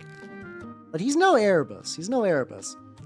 He did canonically lose to Erebus in a debate with Horus. God, that's the funniest thing. Like I have been aware, like I've enjoyed Erebus in the previous books I've read, and like he's been a little shit off in the background doing like little background little shit things. Oh boy, in these early Horus Heresy books, he's doing the big shit things, and God bless him for it. You know, he's out there putting in the work. He's putting the work. Oh, I'm sorry. I'm sorry you feel that way. I'm world's #1 Erebus. Say an apologist would imply that I feel like he did anything wrong, you know? He just wanted everybody to see the truth, you know? He convinced Horus. That was, you know. And once he did, everything worked out pretty good. It's like I don't care. Erebus kills characters I enjoy. Erebus fucks everything up, and I will never be upset about him for it because he's just the fucking lad. He's just a fucking lad. He's doing it. He's making his dream real. Yeah, he did. Well, no, I argue Magnus did. No, Magnus did nothing wrong, and he did doing nothing wrong, and then Erebus did everything wrong.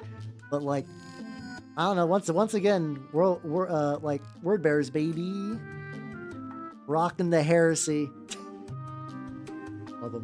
Love them. Once again, was it a first mistake to make my first 40K book that I read to completion, The First Heretic? Yeah. Would I make it again? All the time.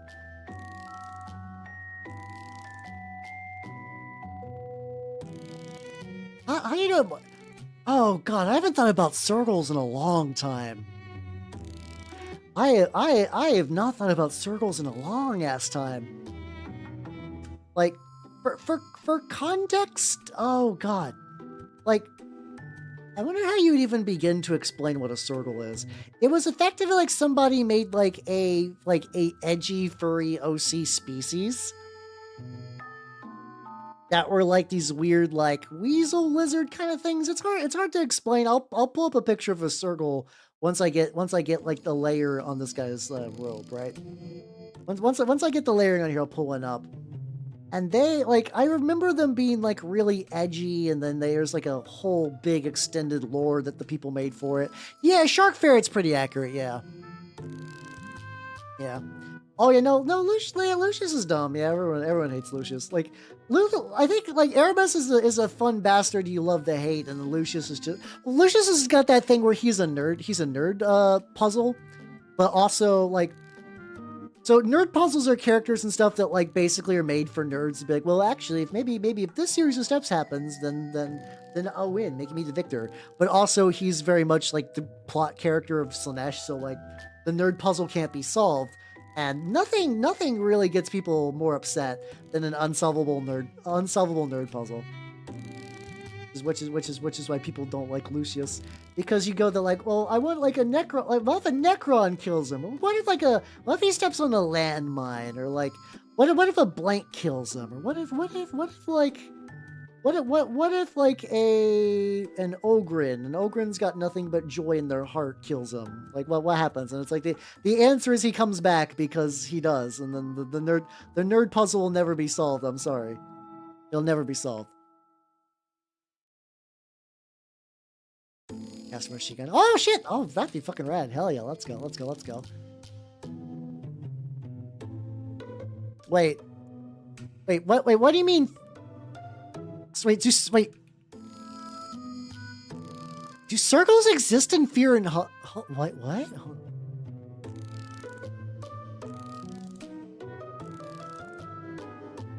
Wait. What?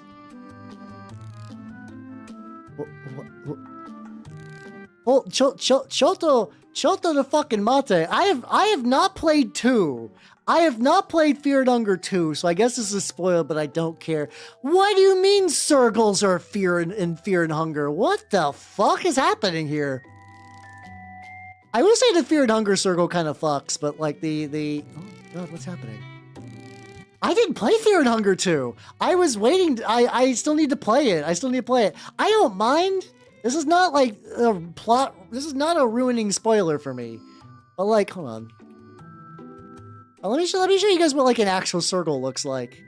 There's like so many. This is probably a good representation of a circle. There we go. It's like a kind of fox, ferret, shark thing. There we go. Was this a backer reward? Is this like a okay, so this is what like a regular circle looks like.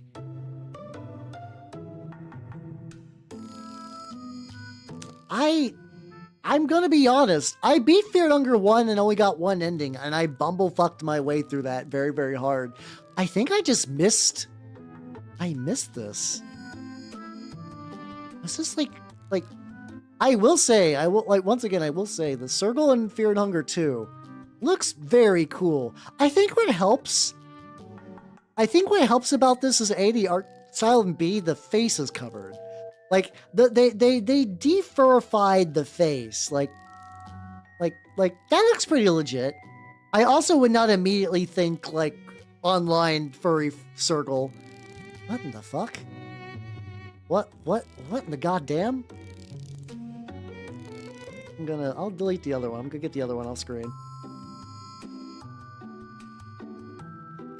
Oh no, I know it's a mask. I'm saying they're covering the face though. Like you're not seeing the like circles don't have like furry face that much. Like, you know, like if I say furry face, you imagine in your mind a cartoon wolf.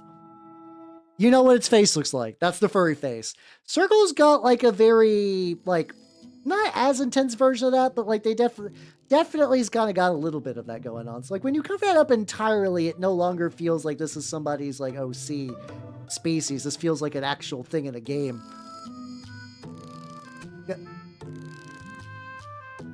Yeah. Also, dual wielding fucking polearms is very like it's. I'm so torn. I'm absolutely fucking torn because here's the thing. I kind of want to know. So did not get the bottom of this. I kind of want to know why the fuck why circles exist in Fear and Hunger. Like, is like if I find out that the fucking guy who made Fear and Hunger was also the guy who made Circles, I'm gonna lose my shit. Because I remember for a while, my only real Circle knowledge comes back from like ancient TG, where they were like, where Circle people were kind of an annoying blight, but like, you know, so was everybody. So, hey there, Lord of Bones, how you doing? Fuck, maybe I need to play more Fear and Hunger. I don't know. I enjoyed Fear and Hunger, and it was fun. I also wonder if it's one of those games, though, that, like, I just need to just, like, really just play by myself and just really get on there.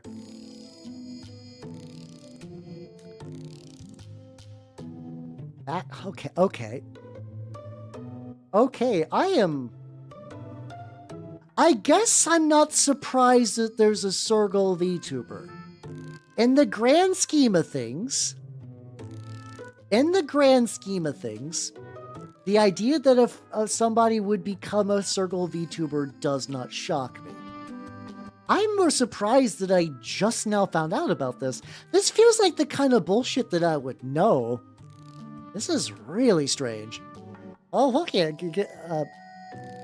you get your night really early in the morning and get you a chance to work on it. I am currently having my mind expanded. I will say that is a very sweet move between the developer and the Sergal VTuber. Like, people being online being like furry edgelords about Sergals like in the past, like, doesn't matter. That is a genuinely very, very nice thing for both of them to do. That is the beauty of the internet, where somebody promotes somebody's, like, because, you know, like, Fear and Hunger is like, I know it's kind of, the hype has kind of died down a bit, but it is like, was kind of like a very indie horror game that was really brutal, and it got kind of like, was kind of a niche thing, but then it got like, you know, some people picked it up and like really got into it, and then that kind of spread, and that's probably what led to Termina being a thing.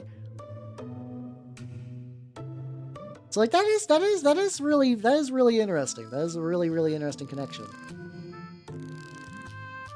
I know, like, I'm gonna be upset. I feel like Mao should have also told me about this. I'm gonna be like, Mao, you fucker, why didn't you let me know that there's circles in the Fear and Hunger game? He's probably gonna be like, oh, you didn't know?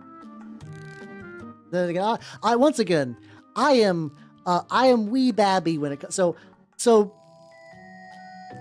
Fuber, if you missed it, I just found out today that Circles are in Fear and Hunger because a Sergal VTuber helped promote Fear and Hunger when it was baby, like, fresh new game, which is buck wild. Not buck wild that series of events happened. Honestly, weirder has happened on the internet. It's buck wild that I didn't know about it until right now. That's the thing that's driving me fucking nuts. I just did not. I was just not aware. Huh. Well, not that it led to is that a Sergal VTuber helped promote the game, and that thus there's Sergals in Fear and Hunger, which I just entirely missed. I also do wonder if it's one of those things that's like, I enjoyed Fear and Hunger, but it's one of those things when I'm like goofy guy, like bumbling my way through the game. If I do miss a lot of the because I was reading the lore when I was playing it, and I also just have bad memory, so I didn't retain a huge amount. Not the game's fault. That's entirely on me. So, you know, just kind of I wonder if that would be something better, just to kind of just like slowly kind of take it in on my own and really just kind of like get up on that shit. See, I legitimately don't recall if I got a single human hand. I don't know. Yeah, maybe I'll, I don't know. Maybe I'll do that. I would still like to play 2. I know 2 is apparently easier, which is like, you know, I got an ending in Fear and Hunger 1, which is, I feel pretty good about that. Mind you, there was some fuckery going on to make that happen. Basically, I got caught into like a weird loop where like I was just going to instantly starve when I would like it's like instantly starve or instantly bleed out. No, I think it's like instantly go crazy when I would leave a door just because of some like bad saving circumstances that I was temporarily taught some speedrunner tricks to get away from that. I have to cough on their hands to get the best weapon. Ah, got you. Cough on there. Not the worst. Once again, my current goal for right now is just to try to get as much, get all of the, like, basically get the legs glued on. So I can glue them onto bases. I also need to remember which is which. Oh, no. So, Fuber, that's what I was saying. It was not that Funger led to something. Is that Sergals were put into fear and hunger because a VTuber who was a Sergal, and Sergals are like furry shark ferret things,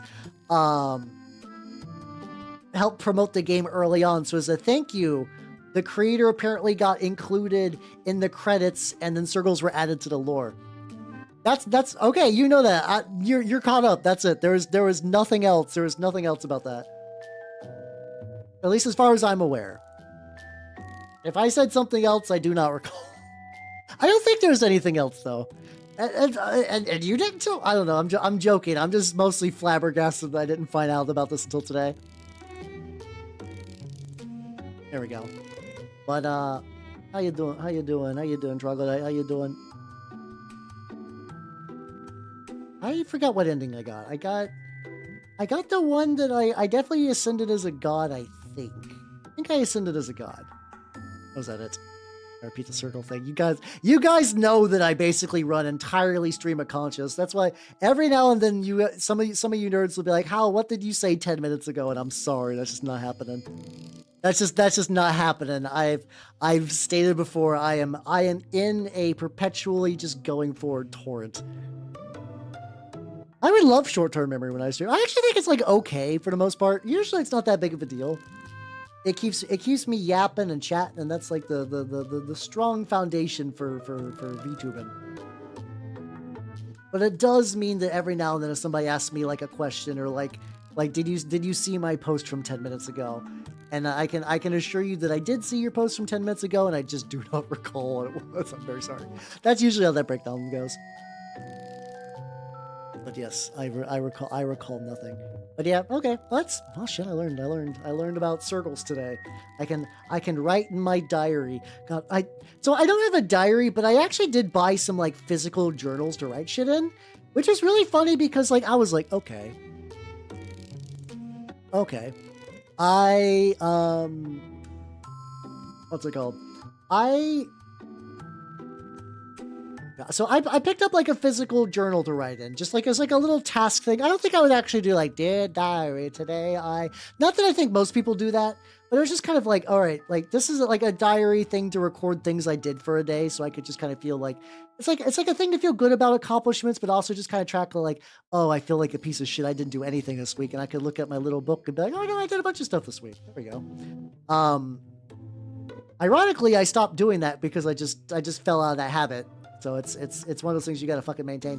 But apparently, I found out that after I started doing that a lot of grind set people also do that. There are like grind set people with like moleskin journals just like writing. They're like, yeah, just always gotta keep on that grind set. Always gotta keep fucking going, you know? Never stop. Always writing down every idea, tech startup, like that kind of shit. That kind of shit. God, why are like? At this point, I'm now compelled. I want to see a game. Here's what I want to see. Listen, I understand that in a lot of these cool grimdark games, America dying makes sense because it really adds to the grimdark weird factor. However, I want a game where America lives. All right, here's my grimdark alt World War II setting. Here's what we got. Actually, I would actually do more like alt.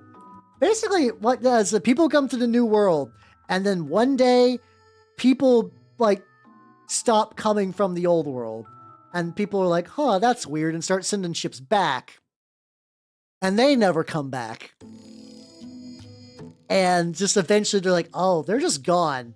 And then eventually just like ships full of monsters return. And then just a bunch of bad shit starts happening. How about that? How about we make that real? We'll call it Sadness America. I don't know. Well, the funny thing about it, it's not just those. it's not just those. In Turnip 28, America doesn't exist. Like, people basically, because, like, I mean, mind you, Turnip is a very, like, British game to a certain degree. But Turnip Max has been like, oh yeah, in Turnip America's. I think people asked him enough, like, what happened to America, and like, he doesn't care.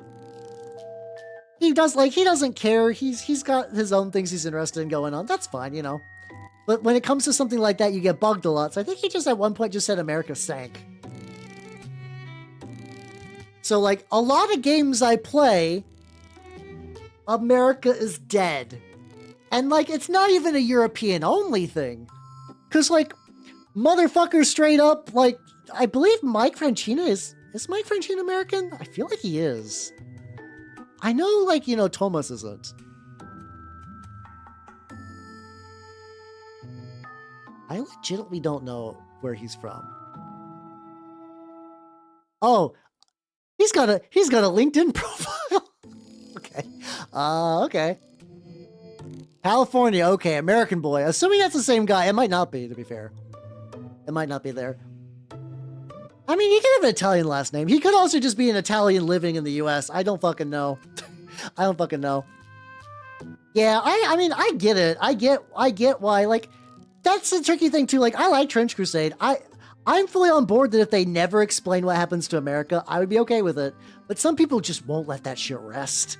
They have to know. They have to know what happened to America.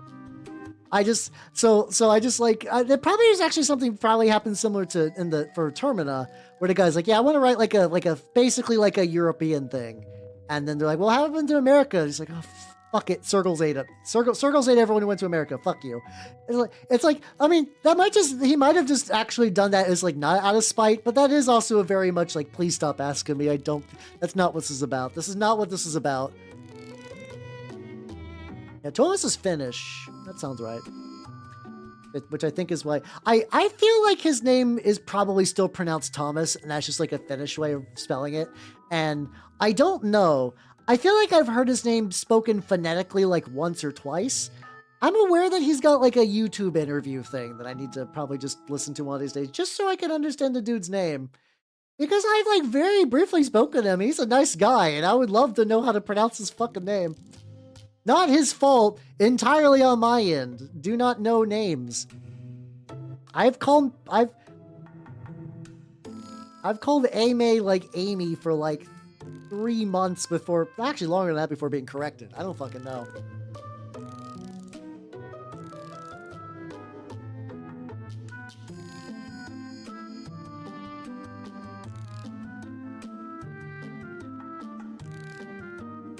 Stretch up. Yeah, I'm okay with that. I'm okay with Native Americans. My big thing is that like I would actually just like a parallel setting that's going on there where it's like fucking like God, I think that my like if you had to, here's what I would do. Here's what I would do. Like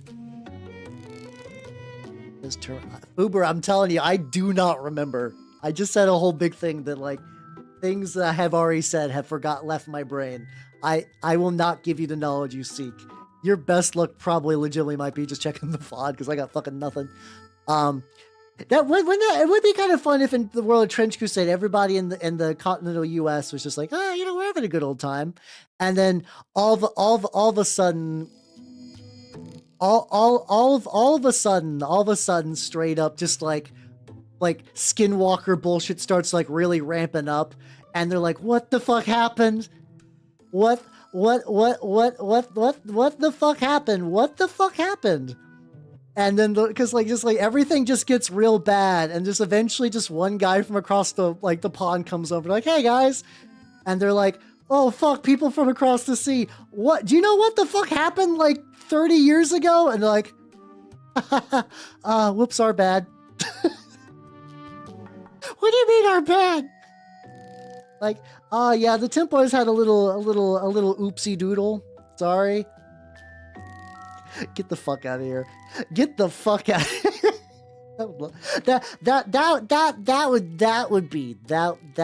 that would be my idea. That would be my idea. That would be great. That would be excellent. That would be my dream. But that's like, I don't know. That'd be kind of fun in a way. Like, I mean, you could do that like a lot more seriously. I'm kind of doing it in a very jokey way, you know? Yeah.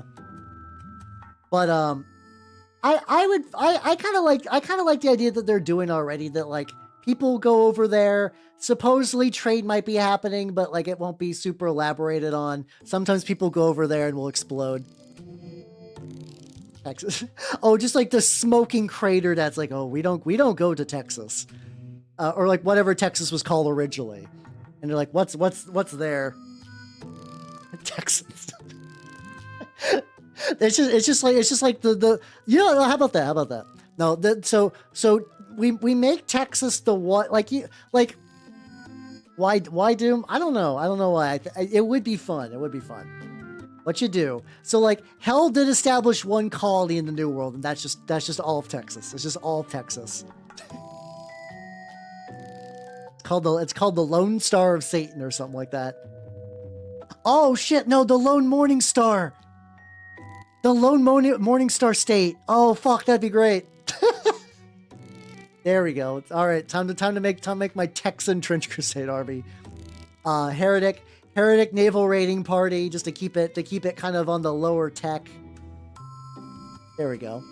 How you doing, crappy cosplayer? Welcome everybody. Welcome. If you do not know me, I'm Halbernot the Mimic Elf, or miniature painting VTuber of the Nurgle and Skaven variety. Today I am painting Loyal Space Marines because I got a brain problem. Oh no, I'm not a brain problem. You know, every now and then I'll like find some minis kicking around. Are you in Texas? Don't worry. I mean, if you think about it, in this alternate reality, none of us would live. Like, everybody who's in the States wouldn't live anyway, because like the United States is just fucked in Trench Crusade. So it doesn't change much. Oh shit, let's go. Wait a second until I think you're the first regular viewer from Texas. If I'm going to be honest, a lot of the Hellbloods are from Florida. It's something in the water. Something in the water. Is it because my tail reminds you of gators? Oh shit. Oh fuck. Well, I'm in danger now that there's that crocodile VTuber. If that awakens the ancient Floridian blood, I might be doomed now. It's actually kind of funny. There's been a lot of crocodile VTubers as of late. I don't think it was like a coordinated thing. It's just kind of like a funny series of accidents where it's like, I know there's the one phase, there's the new one. I feel like there's like one other that I'm blanking on. Give me Florida man vibes. I mean, Florida wouldn't, I think I would do well in Florida, but honestly, Florida scares me to live in. Not that I'm afraid of Floridians. I'm terrified at the idea of like having a life, and then one day the tidal wave from God comes, and then I have nothing. Like, as a person with bad memories and is kind of like basically at one point clawed my way from effectively homelessness. I mean, I was like couch surfing, so I wasn't like on the street, but I was homeless for a while. Crawling my way to this and like having stuff and like things I care about, and just one day a hurricane comes and then I don't got that anymore. That fucks with my shit up. And I know there's like Central Florida doesn't gotta deal with that as much. Still fucks with me. Still fucks with me pretty bad. Oh yeah, I mean, well the thing is in Trench Crusade, when the rift opens, that happens during the Crusades, and I don't think anybody from the old world was over during that time. Maybe some Vikings, maybe. But I don't think even like the whole like Mexico was a thing would even really apply in this horrible trench alternate reality. Yeah, Cairo. Apparently, I did get introduced to this one crocodile VTuber that, like, apparently she does sound a lot like Bart Simpson. Like, just like by sheer accident, she happens to sound a lot like Bart Simpson. And she did like a rap cover and like with her voice. I don't know how much of it's like an affectation, but she does sound a lot like Bart. And I think after that, people like that went like kind of like semi like. It got, like, that got around recently-ish. What's up, Gold Fuber? Have yourself a good night and take it easy, yo. people are moving willingly sometimes. Yeah. Yeah, do be like that. Do be like that.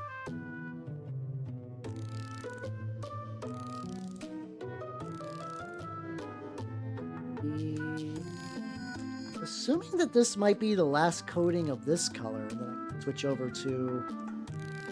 I have like an off-white. Maybe if I do like half off-white, half tan, that'll probably be the more highlighty bits on this. It turns out even with the brown base coat, layering like a cream is going to be kind of annoying. Not the worst. Not the worst. I'm actually like, I mean, let's see. So basically just kind of just like inventory of the lads. There's still like a lot to do. I don't feel bad about this though. I think these guys are turned out pretty legit. There's some purity seals. I don't know. I just do know that like once I can glue them to a base, that does help me like have something to grip on, and it'll cover up less real estate. So this should be fine. It should be fine. But yeah. No, this once again, it seems like if you have a grimdark setting, the prerequisite is that America must be ruined in some way, which is why I need to make. It's like, what's some other ones? There's like, no, Eldorado America still exists and is very, I guess as far as I know, like, Eldorado is a very fantasy America setting. Even then, I think Eldorado is like a Dead War game. It's one of those, like, there was a book of Eldorado that showed up in my shop, and it's one of those ones, it's kind of like Confrontation, where there's a lot of cool minis and lore and stuff, but the actual rule book is just like, these are just the rules. Because like I picked up the Confrontation rulebook because like I find Rackham models to be fucking beautiful. For context, Rackham was a metal mini producer that was contemporary to G-dubs during kind of like a decent amount of time, but especially during like some War Machine stuff. Not War Machine stuff, goddamn it. During like it was pretty active when Warhammer was around. Like they were doing well enough that they had their own war game. They had a magazine that was really cool, but they did the thing that happens to so many war games, where it was like they make a series of mistakes and they just didn't have a big enough war chest to survive their mistakes, so they imploded. And I think there's still people out there that make Rackham I think somebody owns some of the molds. Like there's a I don't know how official it is, but there's a site called like Cadwallon, which is named after I got a little bit of the color on that red. That's fine. Which I think is named after a city in Rackham. It's like the Confrontation setting. And it's like let me see if I can show you guys some Rackham minis. Like I'm gonna get like a layer of this tan on here. And I'll see if I can pull up like a Rackham. The Obsidian minis from them are really, really good. What's my water? My water is doing pretty good. I am doing pretty decent on water. A little bit on there. I'll take a sip and I'll show you guys some minis. Because everybody knows what this mini painting stream needs. Is like more minis. Oh, I also found some like did I show you guys the Wrath of Kings models with the big nipples? That sounds insane, but I feel like I rediscovered these recently, and I was like absolutely just fucking flabbergasted. Oh, I'll show them a bit. Most powerful hamster man of all time. So yeah, first let me show you a Rackham one. Hold on.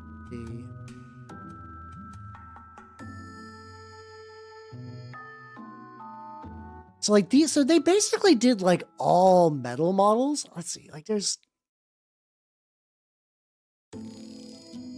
see if I can find like a real. Oh.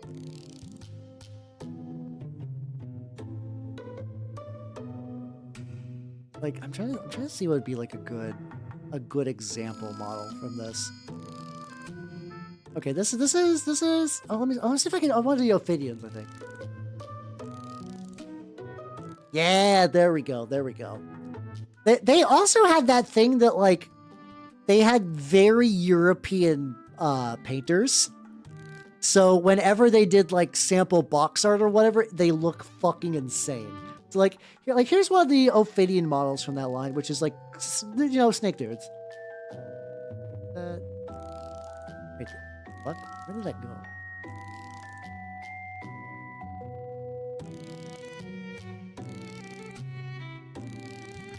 Okay, it was just like lagging. All right, check this out. Like, look how beautiful this model is. This is a metal model from, I don't know, I don't remember when that was released. But like they're all of this quality. They're all really, really good, like really, really beautiful metals. Like, okay, like, oh, this fucker. Oh, this fucker.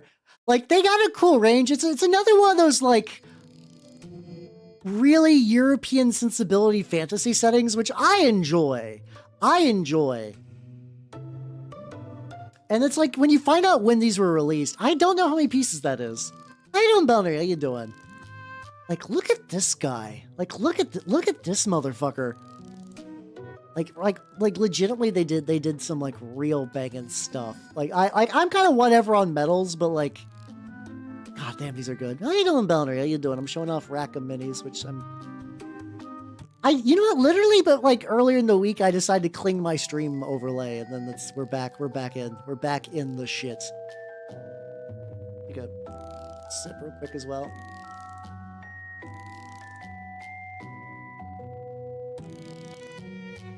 I will say the little bit of Infinity minis I made aren't too bad.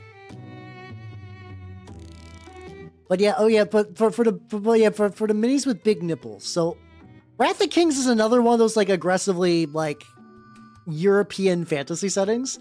And I was just like every now and then, because like I think it was either something happened recently. There's like Cool Mini or Not is kind of imploding. So I was like, I wonder if they're still cheap.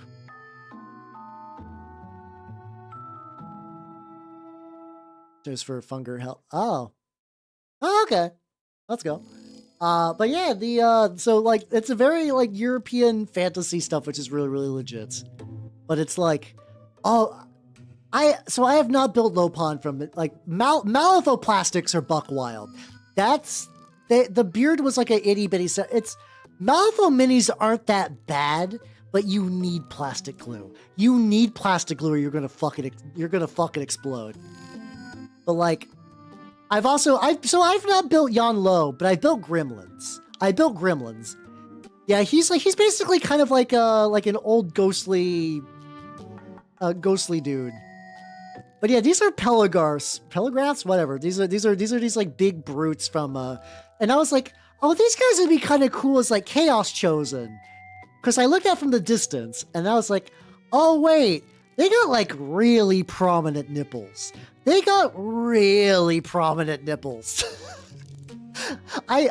still love Wrath of Kings, and it's buck wild. Oh, Malifaux, it's spelled what Matthew just typed up. Yeah, they are. I mean, I can always file off the nipples. Oh yeah. I do own the Technos model with the nipple clamps. The one I built. Oh, Gremlins. I have a bunch of Gremlins, and like they're itty bitty bayou goblins. They're not the worst. Like, I didn't find them too bad, but a lot of people would drive them nuts. Don't you? I haven't even ordered these. I have not ordered these. I'm still trying to be a good lad. I'm still trying to be a good lad and not buy shit I don't need. Now, however, these are on eBay for $25 because I will say, if you just need a bunch of minis, and the Wrath of Kings minis aren't bad. They are very weirdly French sometimes. They are sometimes very weirdly French. But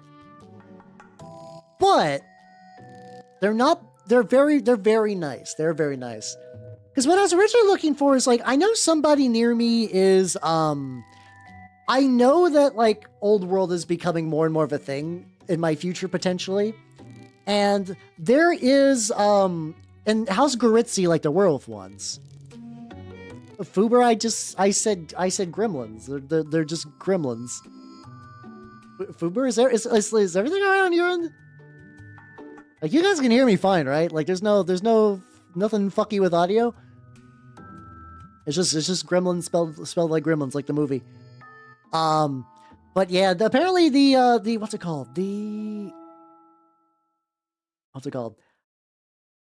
Oh my god, what's happening? Okay, so in House Goritzi, Gritzy? I don't remember how that's even begun to pronounce. Well, thank you, Soldat. Thank you. I do appreciate it. Maybe I will consider putting your $1 towards the Big Nipple Fund. I love the latter one. Gremlins. I didn't know there was another spelling. It's that one. I mean, honestly, if you just look Malifaux Gremlins, you'll get there. A lot of times the context clues will get you there, my dude. But yeah, so the House Gritzy ones, I don't know. But they have like these like bandit mercenary guys. I was like, I know Chaos Marauders got a bunch of models. But those would actually be kind of baller Chaos Marauders, like more Norska themed. More Norska themed. But yeah, so I think I was originally looking at them and I was like, oh, that's what led me there. I was like, I should see, like, cause I have some in my closet. I actually don't know if I have those. I have a bunch of House Nasir, which is the ones with like the big titties.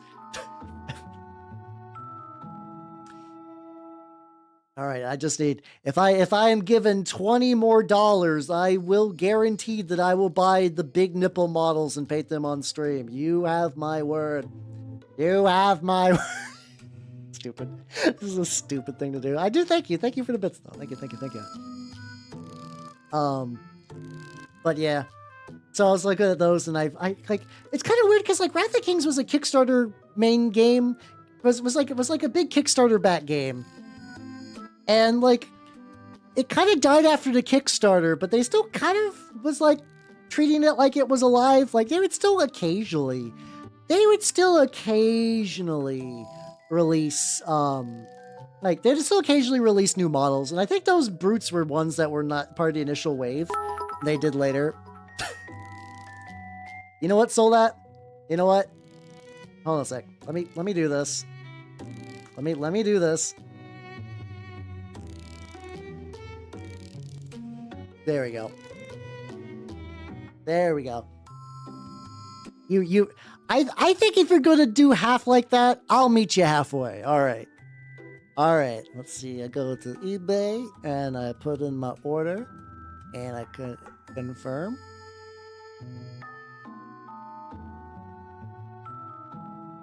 Go ahead and pay money with money.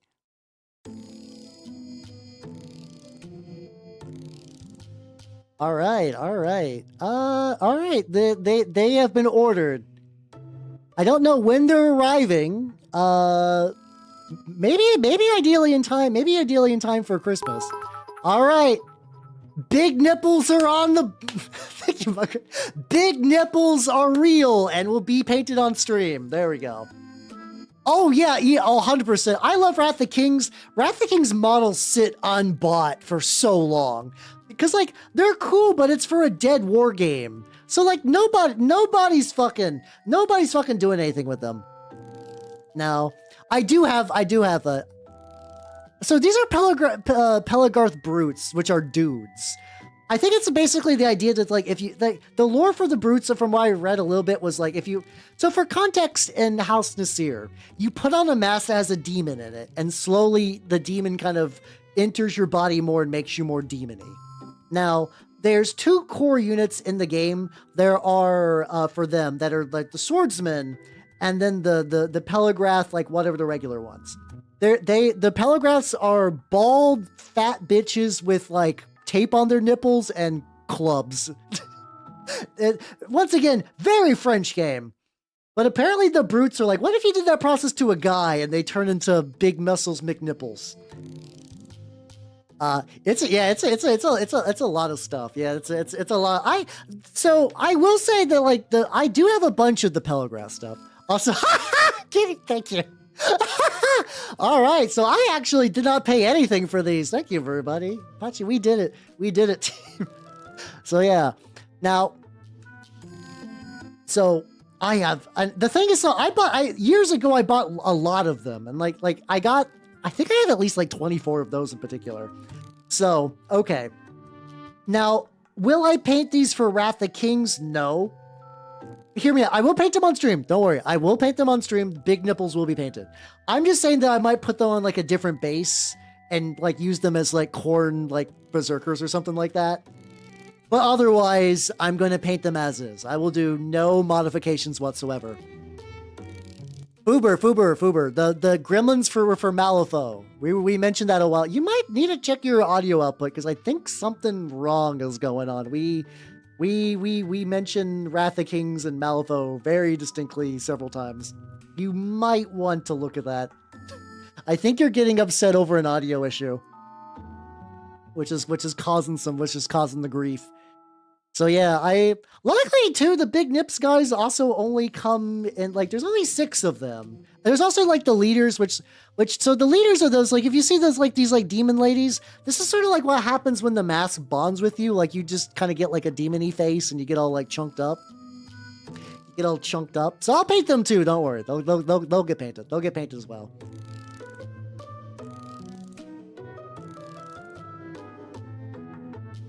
But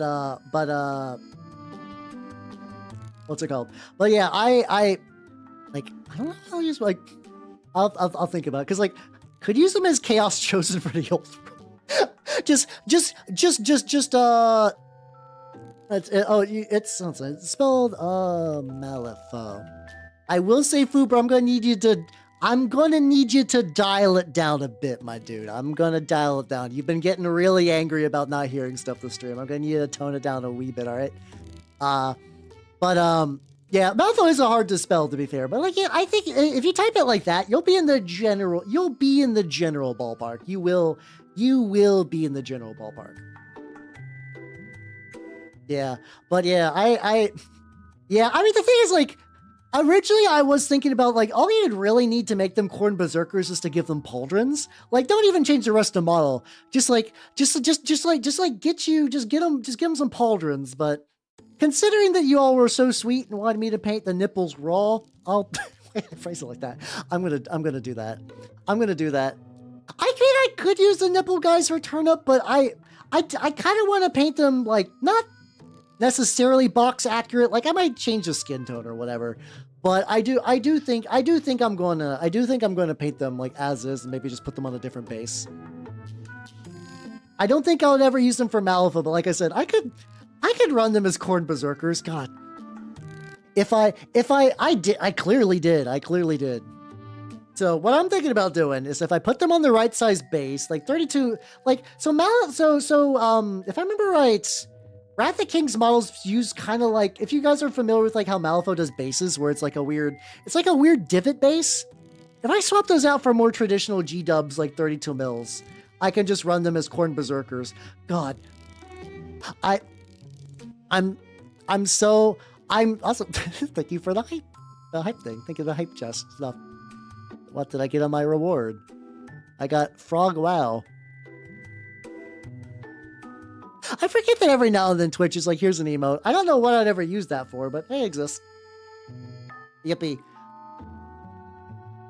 Let's see. Continue to touch his up. Yeah. Yeah, no, these are still going good.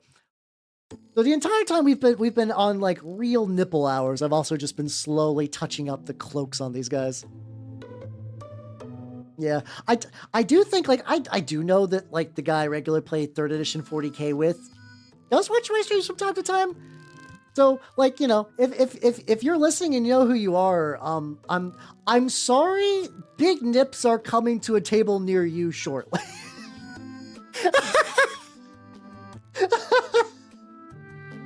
Oh God. I unironically have been wanting to try out Corn Berserkers in 3rd edition 40k. And, you know, I think those work. They're fine.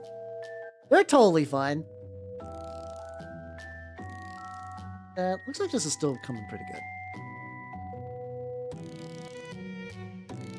Let's see.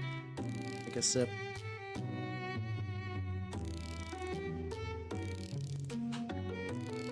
Oh, we got an ad break. Ad break time is real. Ad break time is real. But let's see. I'll wait for the ad break to answer that. Oh, Matthew. Ugh. Get some big going stuff.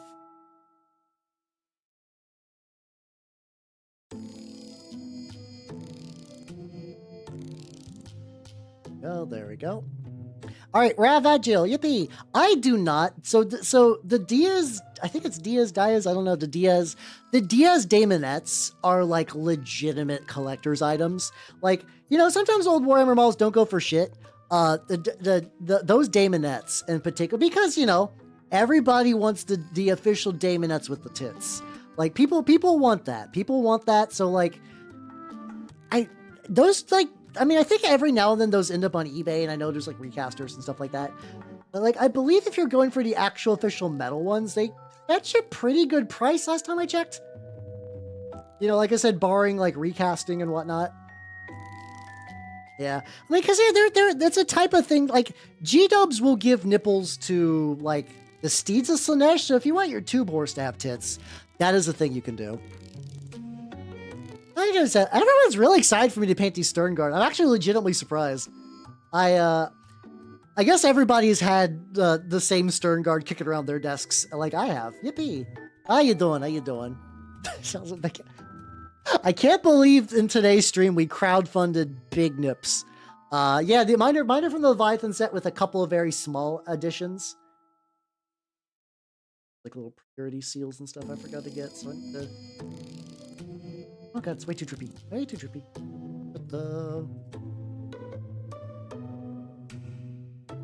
Oh shit! So apparently everyone had the same idea. It's like we should paint our Sternguard. There we go. This Nanner's fan club refreshing. Spring. Like, yeah, it's definitely in the what's it called? We're definitely in the fall winter hours, so it probably won't do a proper full ass refresh until March. Just as per what seems to be pretty common. That's usually how that goes. You don't have any left. You do. Probably need to make these brighter or whatever at some point. Let's get a little bit on there. Nice, hell yeah, Trench Ghost. Let's go. Yeah, I would say they are like, you know, they're very like classic. Like, no, they're not like a particularly like buck wild marine design. They're nice though. I have no issues. I also was a little cheeky on mine and gave all of them firstborn helmets if they didn't have them already, which was all of them but one. That was fun to do. That was fun to do as well. That was also very, very fun to do. Yes, like Blood Scouts. Oh hell yeah, let's go. But yeah, it's not, you know, like every now and then, like I said, this is a project that was on my desk for a while. And oh god, yeah, Great Tide Studios really fucks for bits. Weirdly enough, I find that also, how you doing, Jake? Oh god, yeah, I guess you're right that like I don't know if I've ever seen marine nipples in a thing, but I've seen ports where them nipples are. True facts. How you doing? I really like their Blood Angel set because it's really interesting because of the way the vampire theming works, it also is just like a good like, do you want like regal looking marines? Do you want like scary vampire marines? Both work totally well. Is the old nipple Sternguard again? Maybe. So how you doing, Heather? How you doing? Welcome. Let's see, what do I want to do? Oh no, we weren't talking about the Sanguinary Guard. No, we weren't doing that. Yeah, they're really good. I use a lot, like legitimately a lot of them, like, oh god, I'm sorry, I'm not gonna answer that. I don't like, not your fault. Power level stuff, I tap out. Because it's always like, which one do you like more? That's the one you want to win more. Yeah, see, Matthew's got it. That's just how that breaks down. By the upright armor sculpted ads. Oh yeah, I guess because originally, what's it called? The like, not the sanguineous ones, the fucking Sanguinary Guard, yeah.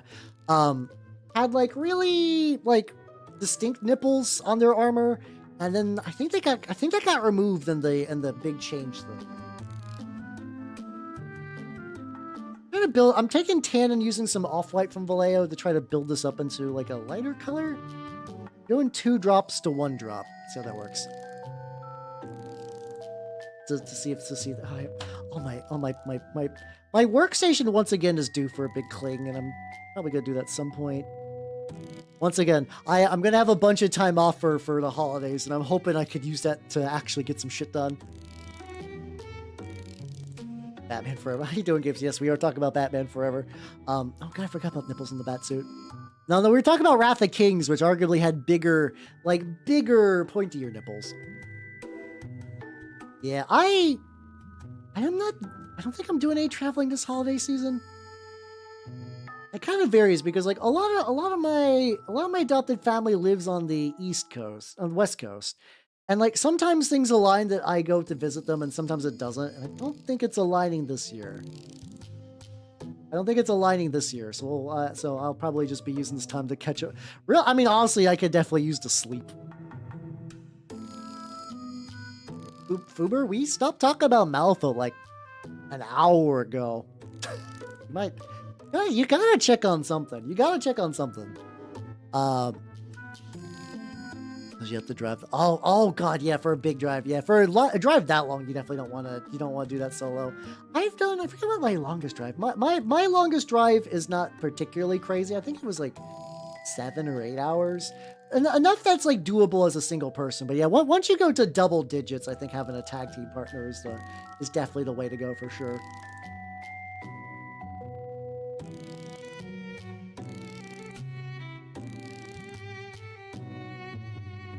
Definitely, okay, so definitely this like lighter mixture is doing pretty good. Oh god, yeah, that's. Luckily, I think we're like the 12th was the winter equinox, so now it's just in theory potentially could get warmer. I don't know. At least more sunlight. More sunlight would be nice. Oh yeah, like see, one thing that I've never really done in my life is like a big old proper road trip. That does sound kind of like fun. Like a big proper road trip does sound kind of neat. Maybe one of these days I'll do that. Yeah, okay. This isn't like perfect, and I imagine once the enamels are applied, I'll probably like touch this up a wee bit. But sorry. So let me turn off my big ass. I like my big ass tail. I'm sorry, Dueling, if you're still chilling. I'm actively covering my shit on the regs. There we go. But yeah, there, take it out. There we go. What? Oh. Wait, hold on. Let me double check my reference image. You're probably right. Oh, it does go up to their belly. Like right there. I'll deal with that later. It's also one of those things, arguably, it could look like an ab if no one's paying attention. She'll be fine. God, I totally missed that. Ah! It's fine. Army painter metallic paint stick? Wait, like a priming stick or something totally different? Yeah, there's always like little details is what I find myself missing. That's like the goofy little bit that I'll just straight up just accidentally forget. And I'm like, well, it's covered by the gun too, so like even if I do miss that, it's not the worst. But now that you've reminded me, I will in fact be burdened by knowledge, so I'm gonna have to do something about it. But also that's also one of those things that like I've actually been doing more painting off stream. Not a crazy amount, but like I found that now that I got like Saturday off from streaming sometimes. No, you're fine. That I really like the idea of like, oh, if like I got like sometimes I've had models that are like really close to being done but need a couple little touches. Those are really good to do on Saturday. So if I need to like really zoom in and like it goes later, that'll be fine. Need a Texas flag. Ooh, hell yeah. I guess I could do. I don't know. The tricky thing is my work at the guild is not really good for road trip. Like I'm off. It's not super feasible, especially because like it's hard enough to get time off for mag. But I would like to. Maybe someday. I feel like ideally though, this is gonna be really selfish. Like I would drive on a road trip if I needed to, but I think I would, being a passenger would also be kind of rad. Get you somebody who really like, because like I'm one of those people that like I drive because I have to drive. Like have I been like the designated drive guy before? Plenty of times, because I can drive and I drive pretty well. But like it's not like my favorite thing. There are people that generally love to drive, and those people on like road trips and shit I think would be like, thriving, as opposed to me, which would just kind of be doing it. It's really hard for me to take like a month off. It's one of those things that like I get mixed messages from the guild where something like, oh, Hal, you're like overworking yourself. It's like, like I'm gonna be honest. I've worked at the guild for like probably like almost a decade at this point. Not quite, but getting there. And I don't think I've gone a year where I've used all my vacation days. And they told me to use all my vacation days, and I would like to. And like what I do at the guild, like there's not really another person like me at the guild, because like they just need someone like me, and they do expire. I don't get any reimbursement when those go away. But like, so would I like to spend them? Yeah. Do I have the ability to spend them a lot of times? Not really, unfortunately. Yeah, it's a weird thing, and like I some of that has just also been like, just kind of being a kind of yeah, fine, yes men kind of thing. I have been fighting to get more of my time off. Don't worry, I've been legitimately MagFest has been good for that, because I can just objectively take a week off and be like, you can't reach me, bye. And if anyone gives me shit, I'm like, well, too bad. Too bad. Listen, I agree with you all, and I've been working to change that. However, sometimes you'll be at a job where, despite the fact that you want to take time off, you just can't. And it sucks. But, like, I'm gonna be honest, there's a reason why Escape the Wage Cage was on my potential New Year's goals for last year. It's not bad. Considering that, like, the job economy is real bad right now, I could be doing a lot worse. I have the ability to, like, feed myself. I'm not gonna be rich ever, but, like, I'm sustaining when a lot of people genuinely are struggling for that.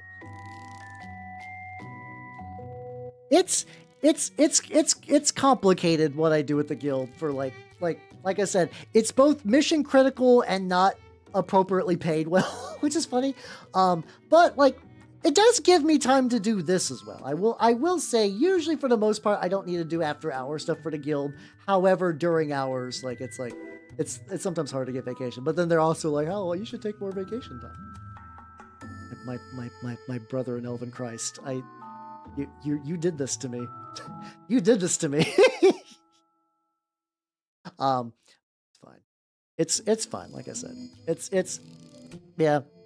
It's rough. It's just like one of those adult things. It's like is it unfair? Should I be taking more? Yeah, there's not much you can really do about it. Yeah, it's yeah. Lada's got it. Essential employee, not essential pay. Yeah, it do be real. Like for context, and this isn't like a pity, like guilt pity thing or whatever. But like I got enough money that I can do this pretty comfortably. But like I don't know if I'm realistically ever going to take like one of those, like, I'm in my 30s, I'm going to take a trip to Japan. I don't think that's on the menu, unless, to be fair though, a lot of people actively save up for many months for those, and then I'm also getting this kind of shit, so I guess it is my fault, but also not my fault to a certain degree. Yeah, God, yeah, that's the thing, like, there is like a weird thing where it's like there have been times I'm like, well, maybe I should look for something else. But then every time I do kind of like look a little to the side that is like big economic turmoil. I'm like, oh, I should, I'll stay put for a while. I'll stay put for a while. But yeah. Yeah, Zeta, I like I said, I can't really say much about what I want to do with the guild just for like, privacy's sake, but I am in a very similar situation. Like the things that I do for the guild is done with a team of basically a team of two. And I will absolutely say that like the other person on the team, it's not their fault. They get caught up in like meetings and bureaucracy stuff. So I got to do a lot of the work. And that's why it's hard for me just to be like, I'm going to take some time off. But luckily, I'm able to get MagFest time off, which is good. I got that, and I also get like a decent amount of time off on holidays. So I will be getting some good holiday time off. So it's not the worst. It's not the worst. Yeah. Oh God. Yeah. It's one of those things that like I do fantasize about the self-employed thing, but then it's also like, oh God, I gotta be my own boss. I gotta be my own. I need to be my own boss, and then like if I'm not boss enough to myself, I don't eat. Like which is like honestly, if you're able to like the fact that you're able to do that is like really fucking impressive, Bird Malls. That's hard. That's hard to do. Yeah. Put them all down. Yeah, that's fine. It's fine. So yes and no. Here's my take on MagFest. If I was going solo and I knew absolutely no one there, no, I would not go. Or unless I need to be really, really into the events. For me, all the VTuber conventions and like Off-Kai and fucking Anime Expo and like TwitchCon are always West Coast things. The fact that MagFest is like a big East Coast convention actually really, really, really works for me. And I also get to see all my internet friends, which is nice, which is really, really nice. So like, I find myself when I'm at MagFest, like, I rarely actually get like, I think like the last 2 years I've gone there, I've been like, I want to see these events, and they just don't manifest. Now this year is going to have Protomen debuting their Act 3 album, which is going to be fucking baller. But like, depending on how much you like Protomen, that might be more like rounds to go up for like a day, as opposed to like going for like the whole like in a hotel thingy. It was still worth it. Yeah. It's nice to, it is nice to go for that reason. But like, I'm also understanding that like, I am very lucky to both like have VTuber friends that do a lot of the heavy lifting for like getting hotels and stuff. Shout out to Hiyori, who is like basically kind of dragged me kicking and screaming to MagFest, and it was fantastic. Honestly, I owe her a lot for that. Oh yeah, no, Protomen were like the first MagFest I went to, there was a Protomen concert, and then there's going to be one now. The first one was actually really, really cool because I'm a very casual Protoman enjoyer, but it was fun to see him up on stage. It was also really, really great because like, I think it was like one of the band members had a kid, or like a friend of theirs had a kid, and like they've like come up kid on stage, and the kid's like, yay! And then the lead singer was like, we're gonna sacrifice a child live on stage, and the crowd was like, yeah! I just see this like kid who's like, huh? Like, that might be a little mean. Like clearly after they both, like, there was two kids, and the other one was like, oh, this is a joke. And they're like, okay, this is fine. And they just chilled on stage, and it was fun. It was fun. And like, they did also play my favorite Protoman song, which is Father of Death. Like, out of all the songs that I like to sing in the comfort of my own home, Father of Death is the one Protoman song. I know Casual Maker, I ain't the one. Yeah. So like their live shows is pretty good. I got to see like an indie idol concert last year, which was fun. It was I gotta see if you guys know. She's actually been making a lot more waves recently. But if you guys know Phoebe, I gotta see her in an idol concert, and she was delightful. It was actually just really sweet seeing like indie Western idols do their whole like routines and stuff. I was like, oh, it's like, because like I know idol has a lot of negative connotations and stuff like that. But like, it's like the base core idea of like, I want to make people smile and I want to try my best is really personified when they go up on stage and they do the whole song and dance. And I was like, fuck yeah, let's go. Let's go. Like, I didn't know who most of them were. Will I likely see any of them as idols ever again? Not very much. Not very likely. But oh, they are very hopecore, yeah. But yeah. Phoebe's nice. She's like one of those people that like, and this is not her fault. I've been around for so long in VTubing that this every now and then I'll just like end up interacting with people like a million years ago. So like I knew her, I interacted with her a bit more regularly when I was a newer VTuber. Still very, very nice lady though. This is no ill will towards Phoebe. I'm glad she's popping off lately. She's fucking putting the work. Dear God, like VTubing, being an idol. There was like straight up a period of time where she was also being a corporate VTuber as like a frog VTuber that I think eventually she just kind of rolled her personality back. She basically just kind of rolled that persona back into her main, which is like a neat move to do. I'm aware of her as well because of her other work. I don't think I've actually seen any of her idol stuff though. Yeah. Yeah, I haven't checked out much of her Densetsu stuff. It's been, I will say, like the VTubing scene for 2025 has been in like, you know, VShojo drama side. It's been in a very interesting place. It's just neat to see stuff. It's I haven't heard about hot chess drama. I'm curious though.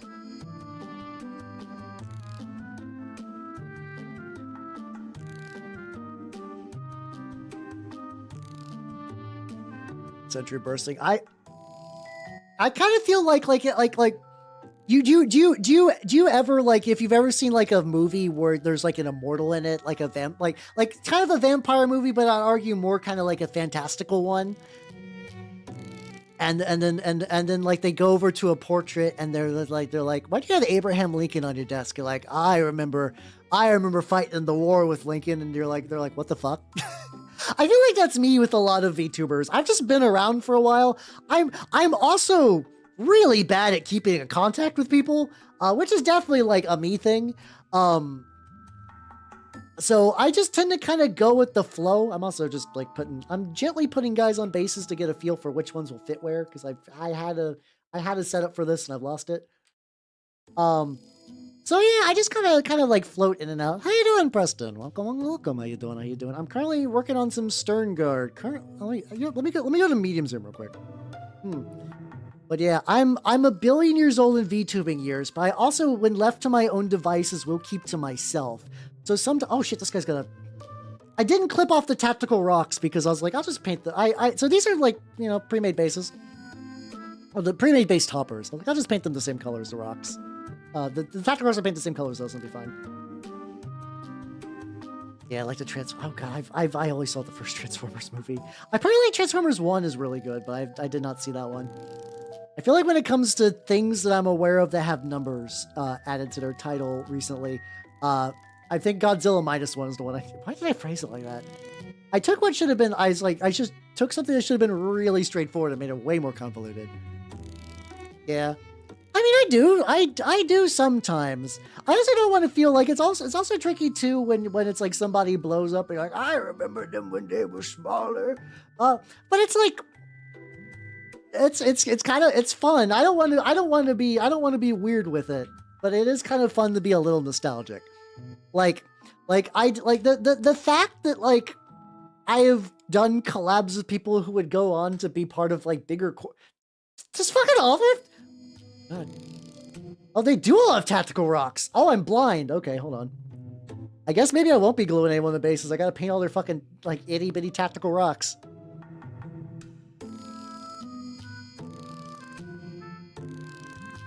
First player on station told a child that he stood no chance.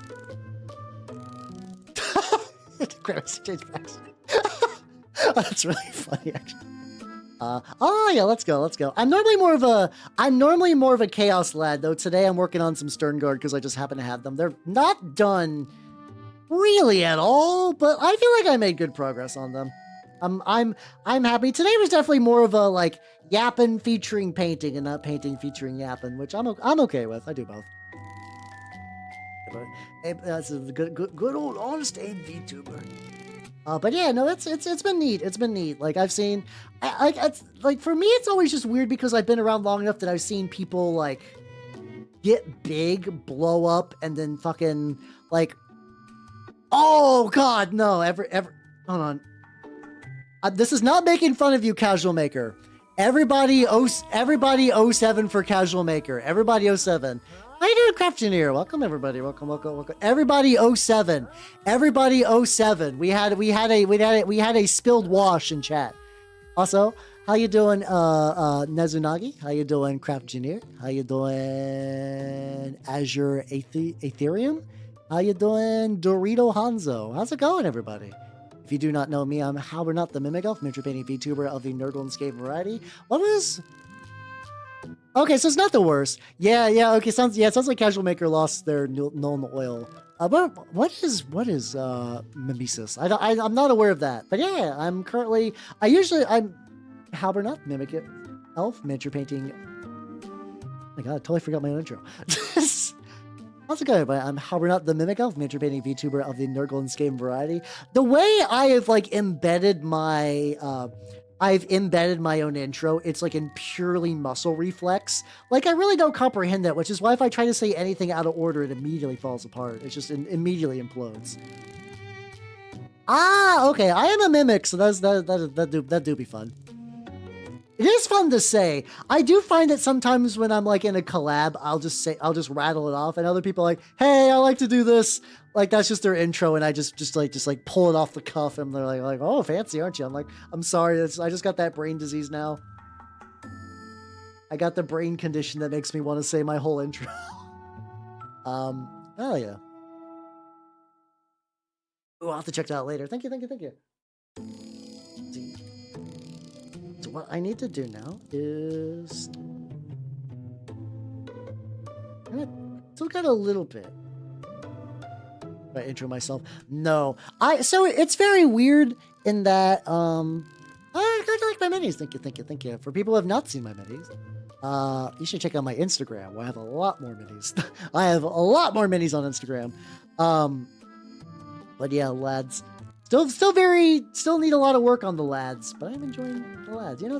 Sometimes painting loyalists can be fun. I don't think I do this all the time, but every now and then as a treat. Dreads. I still need to do that's another thing that I'm hoping to do over this break. I have built basically nothing from the Saturnine box, and I really want to do the Saturnine Dread. I need to do something to kit bash it so it feels more word bearsy, but I do want to do the big boy. The big boy does need to be done because he's kind of the point, He's kind of the point of the box. Saturnine Lemon Pig. I still got I barely. End of the year, I got a couple of projects I got to wrap up. It'll be fine. Never sell. I mean, it's never too late to sell an intro. I didn't start VTubing with an intro. When did I? Effectively, my intro showed up maybe a year into my streaming. It took a bit. Saturnine. It's I could do that. I think so. What I plan on doing next year, I don't want to use, so the previous one I've done is, I've used resin pores for the lemon pig. I can't do that this year. It just keeps fucking up, but also the big thing is it makes the model too shiny, so I can't really show it on screen. So I think if I pre-prep the lemon, I could try to do the Saturnine Dread Lemon Pig in 2026. Actually, that's not a bad idea. Yeah, isn't the actual if you want to use it? Well, see, the other option I've maybe not metal casting. I have been seeing a lot of because I've been watching a lot of things from Miscast Curtis. He does a lot of Oyumaru casting. So in theory. So for context, so I did 2 lemon pigs, and one of them is this guy who's still kicking. Because I dried him and basically he turned into basically a solid mass. This guy's no longer lemon, he is in fact potpourri made flesh. He still smells good too, weirdly enough. And I was thinking what if I casted him? As eventually the flesh will be weak, but if I cast him in the glory of material, he'll live forever. And then next year, I could take a fresh lemon and cast that, and then use that lemon and integrate it into the Saturnine Dreadnought, which could be neat. So something like that, yeah. And then I don't know, maybe grind the lemon into like a paste and use that for something. I don't know. Find some way to incorporate the actual lemon, but not in a way that it's like actually like. I don't know if it's cheating if you make a. Then again, lemon picks are supposed to be cute little things you keep in your freezer, and I just make sins against God. Not even like chaos spawn, like active like the Lord doth look away. Yeah, lemon pigment. Oh my God, I've been thinking about this idea for a while, and the pun did not cross my brain until you just mentioned that. All right, what do we got? Going a little late today, not super late. I just basically want to make sure that everybody is glued onto a base. How do we want to do this? Let's go back to medium again. This guy's got a big gate, so that would kind of work there. The leader, I could put in front of the statue with bonks. Tricky thing is just inherently the statue with bonks is going to be kind of hard to place. Oh, all right, hold on. Moving big boy off this side. Hides it a lot. No. Well, let's see what other options we got for the statue. He's got. Oh, actually, this guy's got like a more. This guy's got more of a lean, like got better spacing for it. Okay, ruin pillar would be good because I want this guy to have like something special with his base. I can do ruin pillar. Then we got one guy who's just going to be flat, which I think is just going to be this dude. And then we could do raised leg, and then this. Okay, there we go. I think I got all these. Literally made sense. Well, you see, when life gives you lemons, I commit grave atrocities as one does. As a creature born of science, gone wrong. You know, I feel it's my duty just to continue the circumstances of my birth. Yippee. I also use baking soda. These ones I'm not going to use the baking soda like quick dry trick, mostly just because I might want to rip them off later in case I fuck up somehow. In case something about this just doesn't turn out pretty good, I want to have the option that I can wholly remove them. This guy, I feel like this is going to make painting a little bit in his front painting his front a little tricky, but that's fine. The nice thing about this is that now that they're properly on bases, they're no longer like, if nothing else, they'll actually like sit nice and proper. They'll sit like nice and flat on my table instead of just like flopping over a whole bunch. Yeah, we got you, and then one less lad. Let's do that. A little bit on your shoe, and then a bit on you.